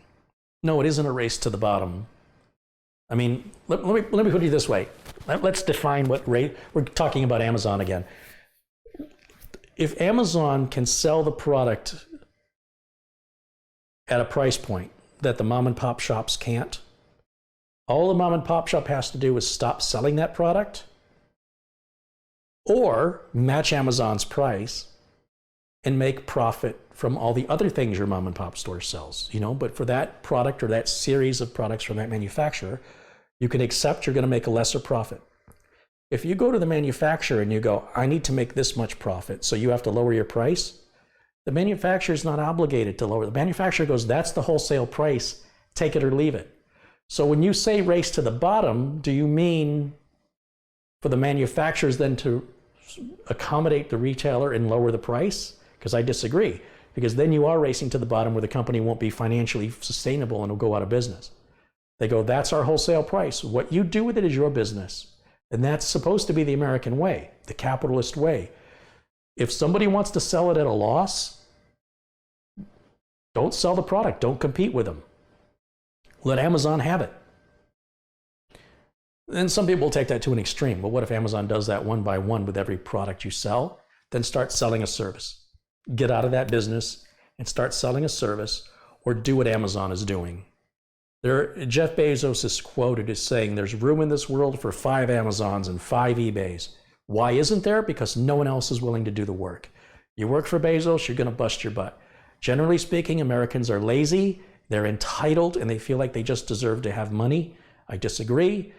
You're not entitled, but you are capable of competing against anybody. If they can do it, you can do it. Now, granted, they've been doing it longer than you, and you'll have some catching up to do. And you're going to have to change your business model. And you're going to have to bring some investors on board. That's what they did. You can do it too. They got the same 5 fingers and 5 toes on each hand and foot, right? They got to breathe oxygen, and when you cut them, they bleed. They got to eat every day. They got to go to the bathroom. They have all the same tools you have. So to suggest you can't do what they're doing is your own self-esteem problem. That's not Amazon's problem. You should be looking out for your customer, not looking out after your bottom line. In my opinion, as long as you take care of your customer, your bottom line will take care of itself. Except for the story I shared when I started this about taking care of my customer, and they still drop me. But again, my failure there, and again, my fault. Understand? Accept responsibility. This is my fault. I failed. I didn't deserve it, but I deserved it. In other words, I didn't do anything to justify what the customer did, but why the customer did it, that's where I dropped the ball. And I realize it sounds like I'm talking in a circle because I'm having a hard time explaining it. If I had done my part in sending my customer invoices for free work, then they would be more aware of how much free work they were getting. But to write up the invoices would be more work, and I didn't want to do more work for free. And I didn't want to burden my customer with all this paperwork and the paying for the postage, or even the emails, right? If I'm emailing them invoices instead of postage. It's still more time and effort that has to be spent that isn't generating any revenue. But what it would have generated was a sense of value from the customer that apparently they lost because I wasn't constantly reinforcing it. Some may argue that if you have to constantly reinforce it, then perhaps that's not a good alignment with you and the customer, and that's not a good customer for you. And that's sort of where I'm at with it. So while I admit I'm not a victim of anybody but my own decision-making, in the big picture, probably not a good fit for me and this client. If they can't see what I've done for them, if they have to have it spelled out because they can't see it on their own, that takes time and it's not billable. And I'm trying to save them money, and I can't waste time and save money. Time has to be very, very carefully invested in order to maintain profitability. You understand? Because all I have is time. When you're a service, all you're selling is your time. And there's only so many hours in a day. And if you take any bit of that time and you're not making money with it, you're losing money. And that's why I don't like to wait in lines to pay for anything. I don't like to go out of my way and have to walk around Costco because they keep moving items. I want to get in and get out. I know what I'm there for. I want to get it. I want to leave. But then even then, when I find it, I got to wait in a long checkout. I got to walk halfway across the parking lot to my car. And I got to deal with traffic. And if it's all for nothing because it's out of stock or I can't find it, that's why I like shopping online. I don't deal with people. I don't deal with inventory. I don't deal with traffic. I don't deal with gas. I don't deal with the risk of getting into an accident. I don't deal with wasting my time. In the 2 minutes I can do something on Amazon, it could take me 2 hours to get in the car, drive to Target, find it, ask an associate, find an associate, ask an associate for help, wait in line at the checkout, get back out to the car, drive back home. 2 hours. 2 hours. Go on Amazon, 2 minutes. Click, click, click, done, and I can move on. I'm selling my time and I have a finite amount of it. We all do. And if you work for somebody else, then you've sold your time for a fixed amount of money. And if you're okay with that, I'm okay with it. And you're trading that fixed amount of money to help somebody else make even more money off of you. And if you're okay with it, I'm okay with it. But let's not kid each other. We're selling our time. When YouTube pays me so little, it offends me because it's telling me that if I've got 10 million watched minutes in the last 30 days and the payment for that is $2,000, you're telling me my time is worth that? It's almost, you need a microscope to see the value of the time. It's insulting to me. And what about the value of your time, right? You're getting content, educational content on my channel, absolutely free of charge. There's no sponsorships. There's no shilling. I say it as it is, and you can take it or you can leave it. Doesn't matter to me. It has no effect on my life if you see a value in what I do or you don't. Don't care. I mean, I care if you do. If you see the value, I care. But if you don't see the value, go away. Don't complain to me. Don't announce it to everybody. Nobody knows who you are. Nobody cares. Just, we're not a good fit. We don't align well. Move along, right?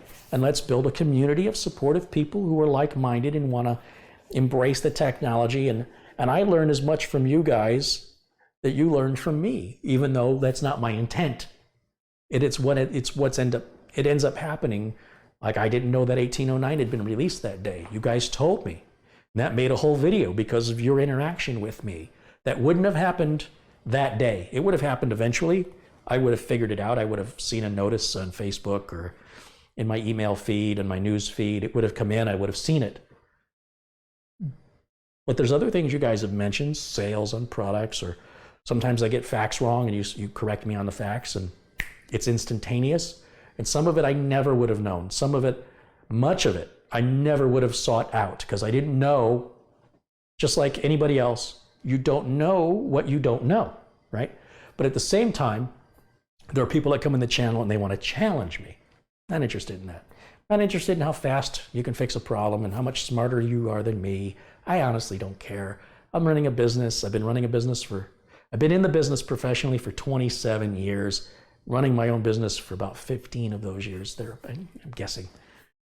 So I don't need anybody to tell me I'm doing a good job or not, right? I mean, if I wasn't doing a good job, I wouldn't have business. And if I am running a business, then you should shut up and pay attention. If you're interested in running a business, I have a suspicion that most of the people that make these accusations don't run their own business. It's a lot easier to think you know how to do it than actually doing it. So I don't care what they have to say. There's nothing of value that they offer me. So, and that's why you see so many people in blue, is to minimize that distraction. It'd be like a child saying, I know more than the teacher, and disrupting the classroom. Just get the child out of the classroom. Send them to the principal's office. That's that's my perspective.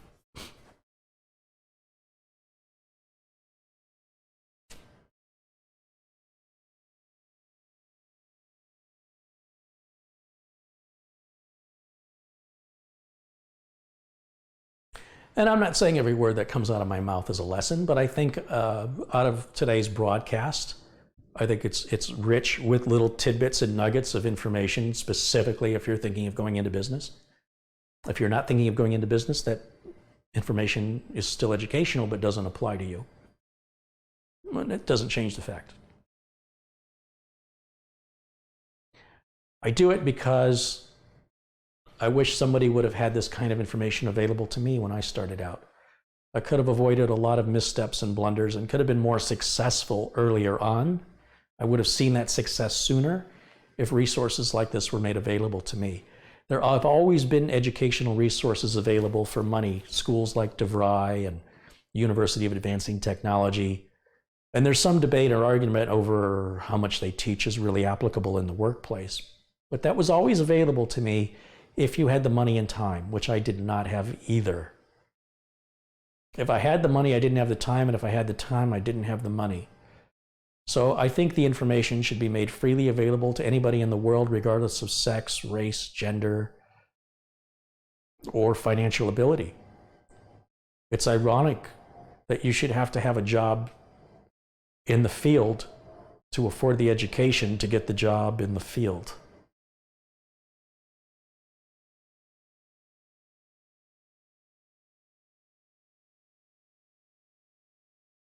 Tommy Ellis says, it's very hard to run a tech repair business, and hats off to you, Car-ey. You helped me stand up for myself because it's moralizing to hear these war stories. Again, this is why I do it. Tommy, you need to be a moderator. Very wise words there, very honest. I have had to adapt. The people that didn't adapt, those are the people going the PC repair business. There's two people who say the PC repair business is dead. There's only two kinds of people that say that. The ones who refuse to adapt, and the journalists looking for clickbait to sell an article. That's it. And every journalist that writes that article over the last 10 years, I always email them, every single one of them, and I ask them what they wrote the article on. If PCs are dead, what did you write the article on? Did you write that on a smartphone? Did you write that article on a tablet? Of course you didn't. You wrote that article on a PC. And I make my point and I move on.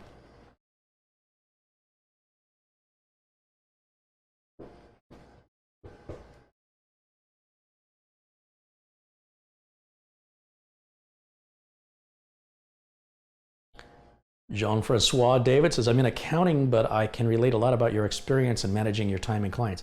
Well, that's why I say no matter what you choose to do, if you're going to be self-employed, if you're a chef and you enjoy cooking, so you want to own your own restaurant, all the same business problems I'm describing exist in every business. The actual cooking part, that's this much, you know?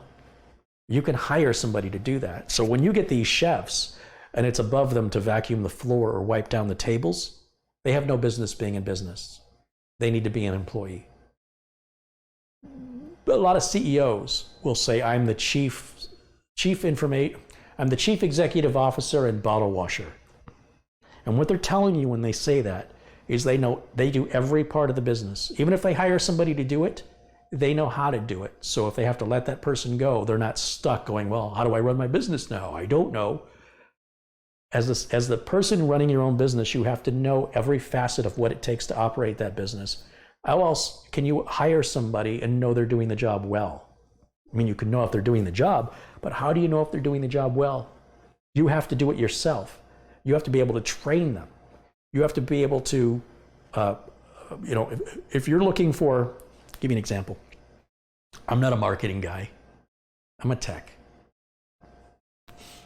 If I want to hire a marketing guy, I need to have an understanding business-wise what I'm expecting that marketing guy to accomplish. And I know from certain experience, certain things don't work. Coupons don't work. Advertising and the Craigslist doesn't work. So I can't just blindly hire somebody who claims to be a marketing guy. Now, if the guy or gal, I'm using the word guy sort of just meaning a person, if that person comes from a marketing background and has worked for marketing companies, then presumably they know a lot more about marketing than I do. And I need to give them their job and step out of their way and give them the tools they need to get their job done, and don't micromanage them. Give them every opportunity to do everything they can do and stay clear of them. And then we look at results. And so as a business owner, you have to understand what reasonable results would be if you're expecting too much from somebody, and how much time would be reasonable to get them to a certain milestone. And if they don't reach that, they're gone. So you have to understand that as a business owner. You can't just let somebody take advantage of you and tell you this is normal and this is how it works, when that's not normal and it's not how it works, right? So don't be stupid. If you want to stay in business, you have to understand every facet of your business, from marketing to payables to receivables, to inventory control, asset management, customer service, marketing and advertising, policies, procedures, contracts, oh my God, taxes. It never ends. Shane D has contributed $2. Thank you, Shane.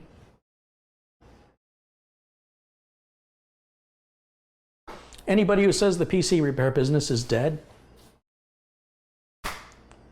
what's all this? And there's so much off camera you can't even see. It's all over the place. I guess your eyes are tricking you because none of this exists.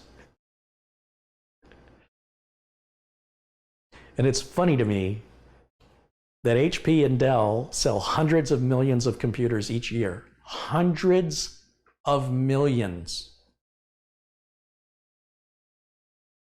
And apparently they never break, they never get viruses, power supplies don't die, hard drives don't die, motherboards don't fail, RAM doesn't go bad. Or they just buy new ones now. Well, somebody has to configure them. Someone's got to configure the email, configure the printer, configure it for the network, throw on the antivirus, configure this, configure that, update the drivers, update the security. So go ahead, buy a new one. I make the same amount of money in service either way. It matters not to me. One way or another, you're calling for service. It's not as though the sales of computers have dipped down and HP and Dell sold 500 computers this year. Now you're in trouble. In 1 year, HP and Dell have fixed more. Let me start over. In 1 year, HP and Dell have sold enough computers that you couldn't fix in a single lifetime. And they do that year after year after year. So what are you worried about? How many computers do you need to fix? 180 million a year being sold on top of what already exists? It's not like they take the ones that exist and throw them away, and now there's only 180 million. There's 180 million more than there were the year before. And the year before that, and the year before that, 180, 180, 180, somewhere in the ballpark, right? Say even 150 million to 200 million, year after year, added, and added, and added, and added, and added, and added, and added, and added. And the older they are, the more likely they need work, and the newer they are, they need to be configured and set up. Common sense, isn't it common sense? Does nobody think anymore? Did this stop working? Have we all just transferred all of our thinking into our phones and said, think for me? I kind of feeling that's what's happened.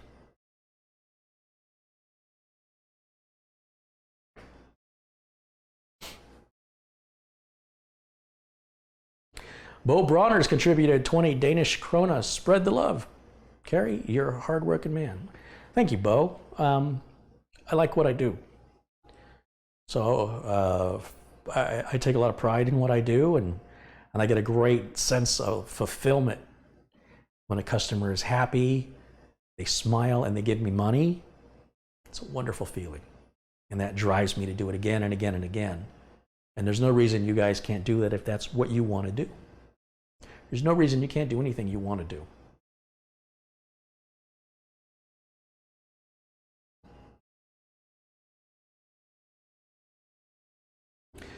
Colin says, Car-ey, I got a spare motherboard I asked you about for my Core i5 8600K Coffee Lake CPU. I bought a Gigabyte Z370p D3. I hope to install it on Friday. Thank you for your recommendation on what to look for. You should be very happy with that board, Colin. It's a good board. GeoSam says, I cannot make the Sunflower show. My mother will be out of town that day. Oh, that's too bad. I was looking forward to meeting you, but there'll be others.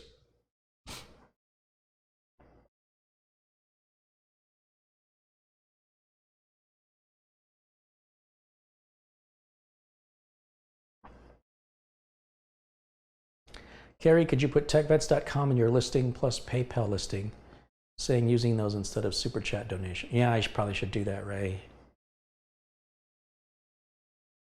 Jean-Francois, in your business, your weakest point will bite you very hard. It can drag down your entire business, but being in business is quite a challenge and somehow makes you proud. Well, it's not somehow makes you proud. It's that you are actively seeking and responding and reacting to the consequences of your actions. And hopefully they're positive and not negative consequences. You know, there are benefits, let's say, versus consequences. And ideally the benefits outweigh the consequences. And when they don't, you have to adapt and adjust. If you delay that, you could reach a financial point of insolvency where you no longer have the money to pay for the time you need to adapt. You have to adapt on the fly instantly. You have to recognize problems, just like with a computer. If you ignore a problem, it gets worse.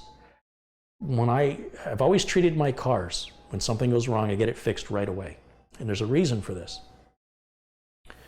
If it doesn't get fixed, if I procrastinate getting, let's say a chip hits my window and I got a crack in my window. Let's say it's a chip, and I procrastinate, and then winter comes and the weather changes, and then that crack, or I get it to a car wash on a hot day and the temperature, and that window cracks all the way across. Now it's obscuring my field of vision. It's a little more difficult to drive the car. Then some little problem happens, and now I've got a cracked window in this other little problem. I got two problems. Then let's say I get a little dent on the car and it bothers me, but I'm going to pull the dent out, but in the meantime, I'm just going to leave it for right now. And there's a little tear in the seat that happens, where it's a little wear, and I ignore it and it becomes a tear. It becomes a hole. So now I got a cracked window and a dent and a hole. And before you know it, I'm driving a jalopy. I'm driving a piece of junk that I'm embarrassed to be seen in because it's gotten so out of control that the amount of effort, time, and money it'll take to fix it, now suddenly maybe I should just buy a new car. So I try to stay on top of things as they occur. And my car today looks exactly the same as it does the day it was bought. Unfortunately, the Blue Book value doesn't really reward that. But that's the way I am. When I have a computer problem, it's got to get resolved right away. Most consumers will live with a computer problem and postpone and procrastinate until such a time that the problem is a huge tangle and mess and very time-consuming to fix. And these customers generally don't have the fastest computers to begin with, and so now as a tech, it's going to eat up a lot of your time. And if you give that customer a bill that far exceeds the value of the computer, you are not going to have a happy customer. That's why I like retainers so much. I would much rather be proactive than reactive. I would rather sail a sea of smooth oceans than chaotic, barreling storms and such that we are completely unprepared for. It is challenging and difficult. The story I like to tell is a lady brought me a computer. Actually, it doesn't matter that it's a lady. It could have been a man. It's nothing. I have to think about what I say sometimes. But it was a lady. I mean, that's just fact. Brought me a computer, and it wouldn't boot. And I watched it. When she turned it on, it said, RAID 1 array, drive 0 fail, drive 1 fail. I go, how long has this problem been going on? It's like a year. I go, why are you bringing it to me a year later? I just didn't have time. I had work to do. So every time you turn the computer on before, the BIOS would come up and say, RAID 1, drive 0 failure, press F1 to continue. She goes, yeah, I hit F1. And the operating system loads, and I went back to work. Now the operating system won't load anymore. I'm like, well, I could have fixed this for you the whole year. I could have fixed it. Now it doesn't work at all. And both drives are dead. And it'll have to go to drive recovery. And this was before I knew about $300 data recovery. They said data recovery on this will be about $1,200, take about 2 weeks, and there's no guarantee that they'll get everything back or anything back. Oh, I can't afford that. Here's your computer back. I'm sorry, I can't help you. I mean, the only alternative we can do is we can put a new drive in it. We can reinstall Windows, reinstall the drivers. What about my programs and my data? Gone. Well, the computer's useless to me without that. You're welcome to take the computer back. I won't charge you anything. I haven't done anything. If you'd have brought it to me when the problem happened, I could have helped you, but I can't help you now. So that's not a fun place to be placed. That's not a fun position to be put in by the client. Comes with the territory. That's truth. I'm not trying to rip anybody off. It's just being truthful.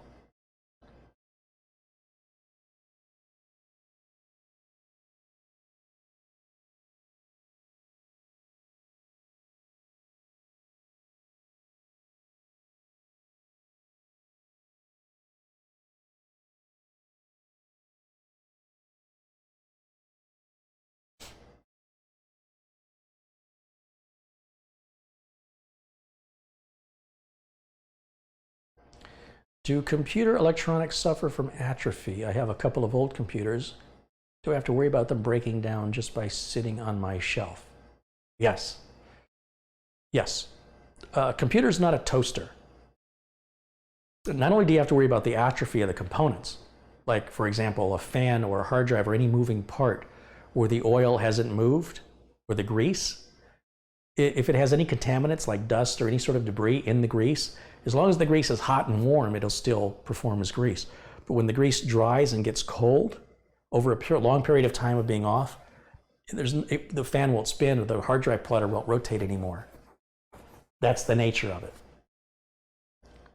Also, you're going to have a lot of missing updates. So if you take a computer, pull it from a shelf, you better make sure your antivirus and your Windows updates are all in place before you do anything at all with that computer. It is not an appliance. It is not like a toaster.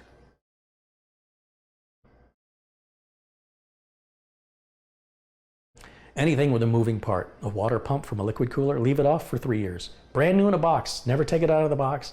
Take it out of the box 3 years from now, there's a good chance it won't run. It just sat too long. Any moving part. Get a computer with no moving parts, say like a cell phone or a tablet, more than likely it can sit for years and years and it'll be fine. Not always, but more than likely. The odds are much better because, like I say, the point of failure is generally a moving part. If that moving part hasn't moved in a long time, well, what would it feel like if you didn't move your arm? If you put your arm in a sling and said, I just hit my microphone. Put your arm in a sling, wrap it in saran wrap. I'm going to save my arm. I'm going to make sure that it stays this condition. All of 2018, I'm not going to use this arm. What do you think is going to happen in 2019? And I go to, okay, I got this brand new arm. I saved a year of use on it, so it's not going to work anymore. I'm going to have to exercise and those muscles will all atrophy. I won't have saved my arm, I will have damaged it. It's the opposite of what you think. By using things, it keeps them moving, it keeps them fluid. By shutting something off and ignoring it, it eventually freeze and lock, for lack of a better expression. Moving parts will freeze and lock. Whether we're talking about a car or a computer or the human body, it's all the same. Welcome to planet Earth.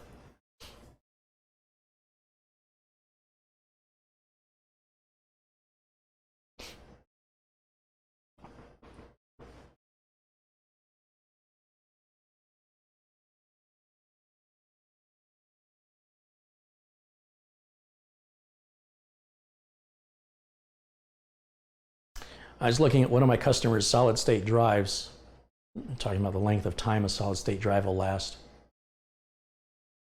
And he's had it 3 or 4 years, and in that time, I think it's a 250 gig solid state drive, could be 500 gig. No, it's a 250. And it's had, because the Samsung Magician will tell you how many terabytes have been written. So far, 7.2 terabytes have been written to this 250 gig drive. And according to the warranty, I think it's good for up to 75 terabytes. So if it's taken them 3 years, let's just say 3 years, hell, let's just say 2 years, to hit 7 terabytes, they need to go 10 times that to hit 77 terabytes, which would exceed the warranty. That would be 20 more years. So the drive will more than likely be replaced because it's too small or too slow, long before it ever fails. The same cannot be said with a mechanical rotating platter head drive. Lifespan on those is likely about 5 years on average. Some may die at 2, some may die at 7. The average is 5 across the board for any manufacturer of any drive of any size, in my experience.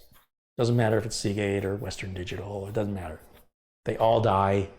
Some die sooner than others. You average it out, it's about 5 years on average. So if you replace your hard drive every 5 years, you'll statistically be unlikely to suffer a hard drive failure. If you replace your hard drive every 2 years, you will almost guaranteed never have a hard drive failure. You still have to have backups though. Must have backups.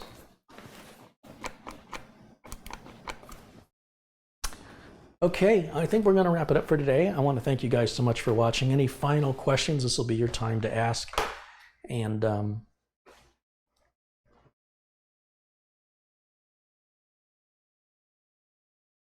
some salesman said solid state drives only last 2 to 3 years. That's why they're a salesman and not a technician. There's a reason. I mean, which job do you think pays better? Apart from commission, if you're a really good salesman. Your hourly rate as a tech is going to be higher than the hourly rate of a salesman. The job, I mean, last I checked, there was no college course or a degree offered for sales. I know there's a college course in marketing and psychology, but not specifically in sales. But there are college courses and diplomas in the field of IT. What can you derive from that? I'm going to keep saying this over and over and over again. It's not the information you're getting, it's the source. Think of who's telling you. Don't take diet advice from somebody who's fatter than you.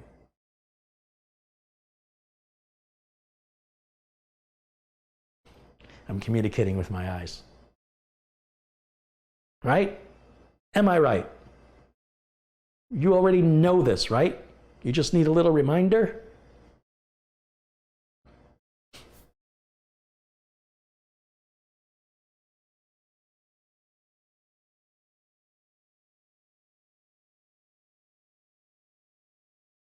Is it better to put a computer to sleep or shut it down? I suggest you leave a computer on.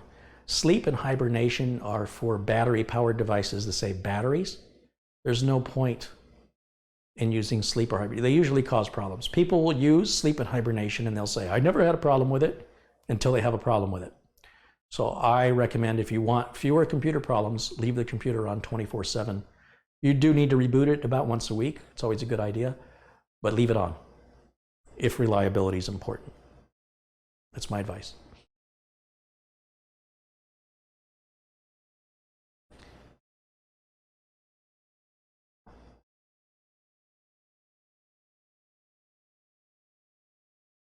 Nick is the one who said the salesman told her the SSDs only last 2 to 3 years.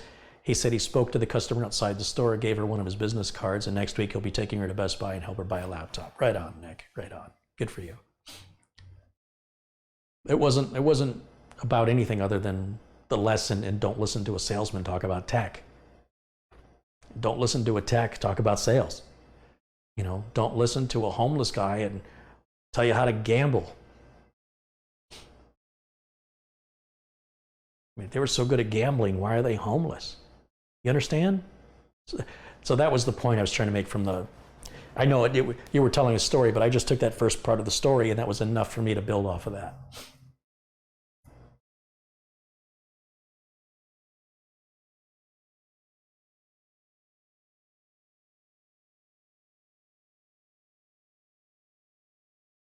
Paul says, Carrie, you're awesome. Thank you for the show. Thanks, Paul. That's kind of you.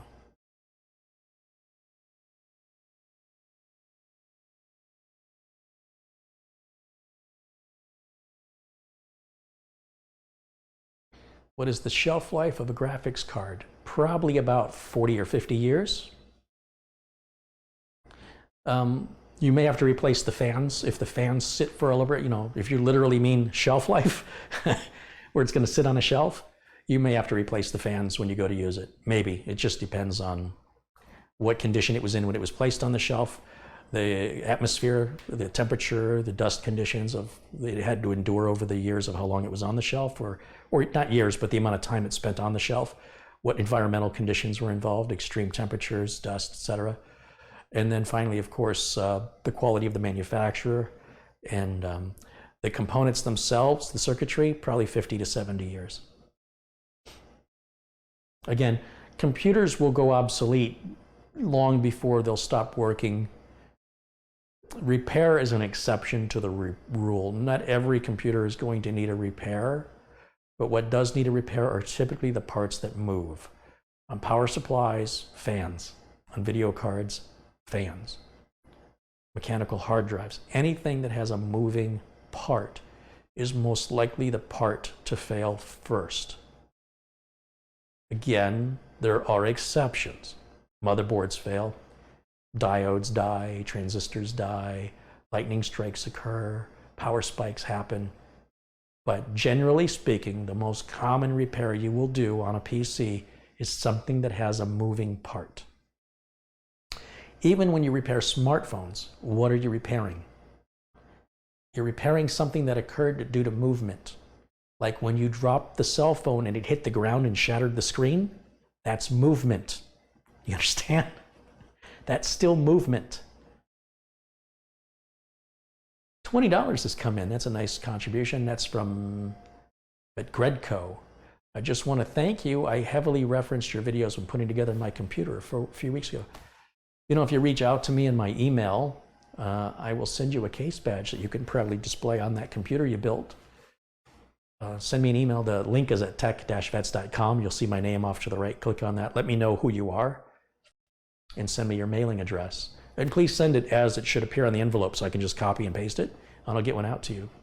Thank you for your contribution, and that's awesome. You'll never buy another pre-built computer again. That'll be the best computer you've ever owned. You watch. If you don't believe me, ask anybody in the chat room.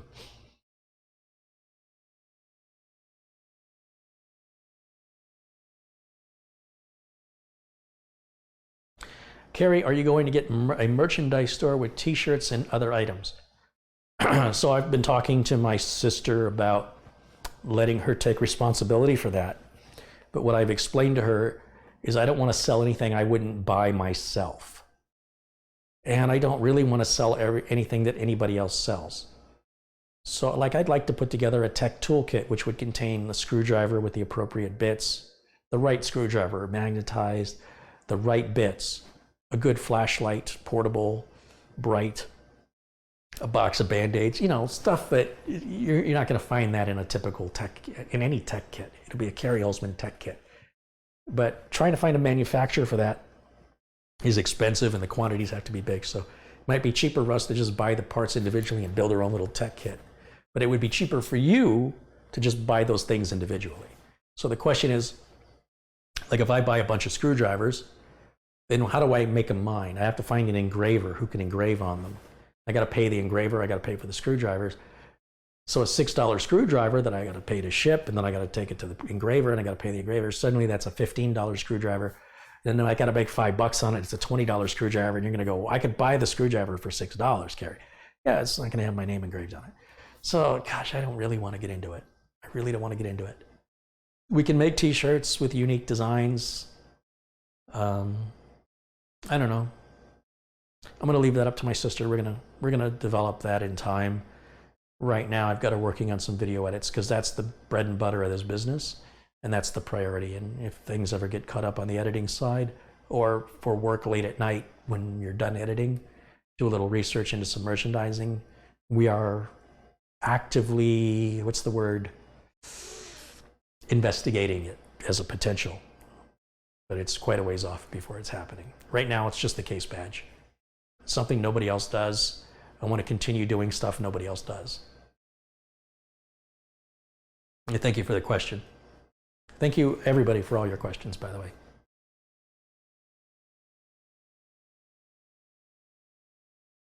Any recommendations on an SSD? They're all pretty good. I just talked about one earlier today. SATA or M2 doesn't matter. They both run the same speed unless you've got NVMe. So it's really up to you. Find what you like, find a good warranty and a good price. If you can afford Samsung, you're buying the best. If the best isn't important, there's great offers from ADATA and SanDisk and Western Digital and a number of other manufacturers. They're all pretty much the same. As long as they're 3D NAND, the SATA bus is going to be pretty well saturated no matter what. So performance is going to be negligible, the difference in performance. Price should be king. And unless, like I say, you want a really good, like the Samsung Magician software adds quite a bit of value to the drive. No other drive manufacturer has anything like it. If it's not important to you, then save a little money and go with ADATA or SanDisk or Western Digital. It's fine. They're all pretty much all have the same warranty. Pretty much all run the same specs. I mean, the spec difference is, it takes a computer to tell you the spec difference. You as a human being will never notice it. So no right answer there. Do what you think is right. Did I wear my kilt? Not yet. It's still in the package. I haven't had time. What happened to the green screen you've purchased? I've been busy working. Green screen hasn't been needed for any of the work I'm doing, but I have it, so it's good to have it. And I know how to use it. And when it's appropriate, it'll be used. Is NVMe worth the upgrade or not? It depends on how you use the computer. Only you can decide that. There's nobody that can answer that for you. I've installed NVMe drives for clients and said, oh my God, my system's a lot faster. And I've installed NVMe drives for clients that go, I don't notice any difference from my SSD. I don't know which one you are. It very much has to do with how you use the computer and what your expectations are. And since I don't know what your expectations are or how you use your computer, it would be impossible for anybody who doesn't have that information to answer your question. You might as well ask me, am I going to like this steak or am I going to like the chicken better? You're going to have to try them. You're going to have to tell me. That's basically what you just asked me. And I'm not putting you down and I'm not scolding you.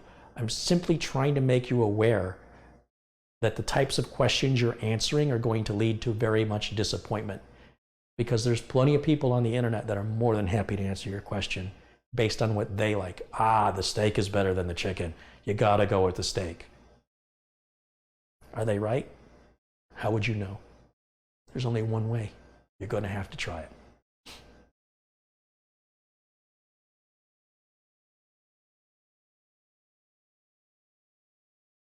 Did I ever get feedback on that PC that was blue screen? Never heard back.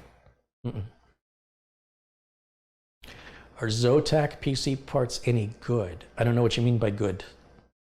You get what you pay for. Is the support as good as EVGA? No. Is the performance as good as EVGA? No. Are the prices better? Yes. But are you getting less? Yes. So is that better? Maybe. Do you think that's better? I'm curious when the next drunk tech support is. You're only going to do that like twice a year. Don't expect that to be a normal thing. It's sort of like a vacation. It's a little break from the serious nature of what we do, what I do. And even though I have fun doing it, sometimes things get pretty serious. With drunk tech support, we're just, the idea, the concept is that most of the information, the internet's a dumpster. Most of the information in it is just crap. The only way I can give out that kind of bad information is I'd have to be drunk. So if you can't beat them, join them, right? So about twice a year, we'll do a drunk support where we take phone calls from people, and it's all done in comedy, where the advice is the worst advice ever, but not uncommon for what you would find elsewhere on the internet where they're serious. That's why I do it. So it's a little therapy for me, and it's not going to be a regular thing, just twice a year, I think. I'm glad you like it, though. I enjoy doing it.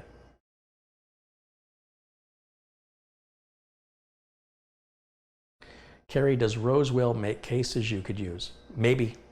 Don't know.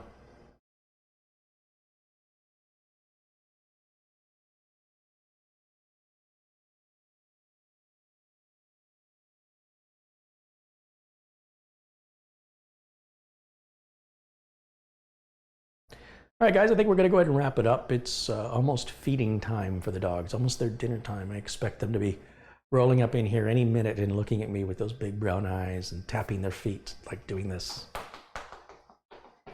Looking at the food, looking at me, looking at the food, looking at me, looking at their, breathe their paw, look at the time, look at their food, look at me. That's the routine around here. Thank you so much for the questions and your participation in the video today. I want to try and be live tomorrow as well. I need to put these cases away back in their box. I'll use them in a project, like a low budget project. Well, I'm doing a budget PC or something like that. This is the Nuka-Cola case over here. I got to fix whatever the internet problem is. I got cable management and a Wi-Fi card to add. And then that'll ship out to Pennsylvania. And I still have Australia. The Nuka-Cola case for Australia is over there. It's done. I got to find a cheaper way to ship it. FedEx wants $1,200 and 15 days to get this from Phoenix to Tasmania. So I need to make some phone calls. I was going to do it today, and I got a late start, and I had to run some errands. And then, of course, the video started late. As a result, everything else is late. So hopefully I'll find time to do it tomorrow before I go live. I may have to skip a live broadcast to deal with this to get it done. We'll see how time. I don't know. I've never done it before. Okay, guys. So thank you so much for watching. I will see you all again very, very soon. Until then, bye for now. Also, thank you, of course, to all my moderators, as usual, for keeping everything sane and civil in the chat room, and to everybody who's contributed during today's broadcast. I know there's a list here somewhere, people that contributed today. Let me give them another shout out. Sterling3371, Child of Yah. Varujin Kalishton, Child of Yah, 2 more times. Shane D, Bo Bronner, GeoSam, thank you guys so much. Those financial contributions, everything you contribute goes back into the channel. I'm not buying a Ferrari anytime soon. All right. We're going to try that again. So thank you so much for watching, and I'll see you all again very, very soon. Until then, bye for now.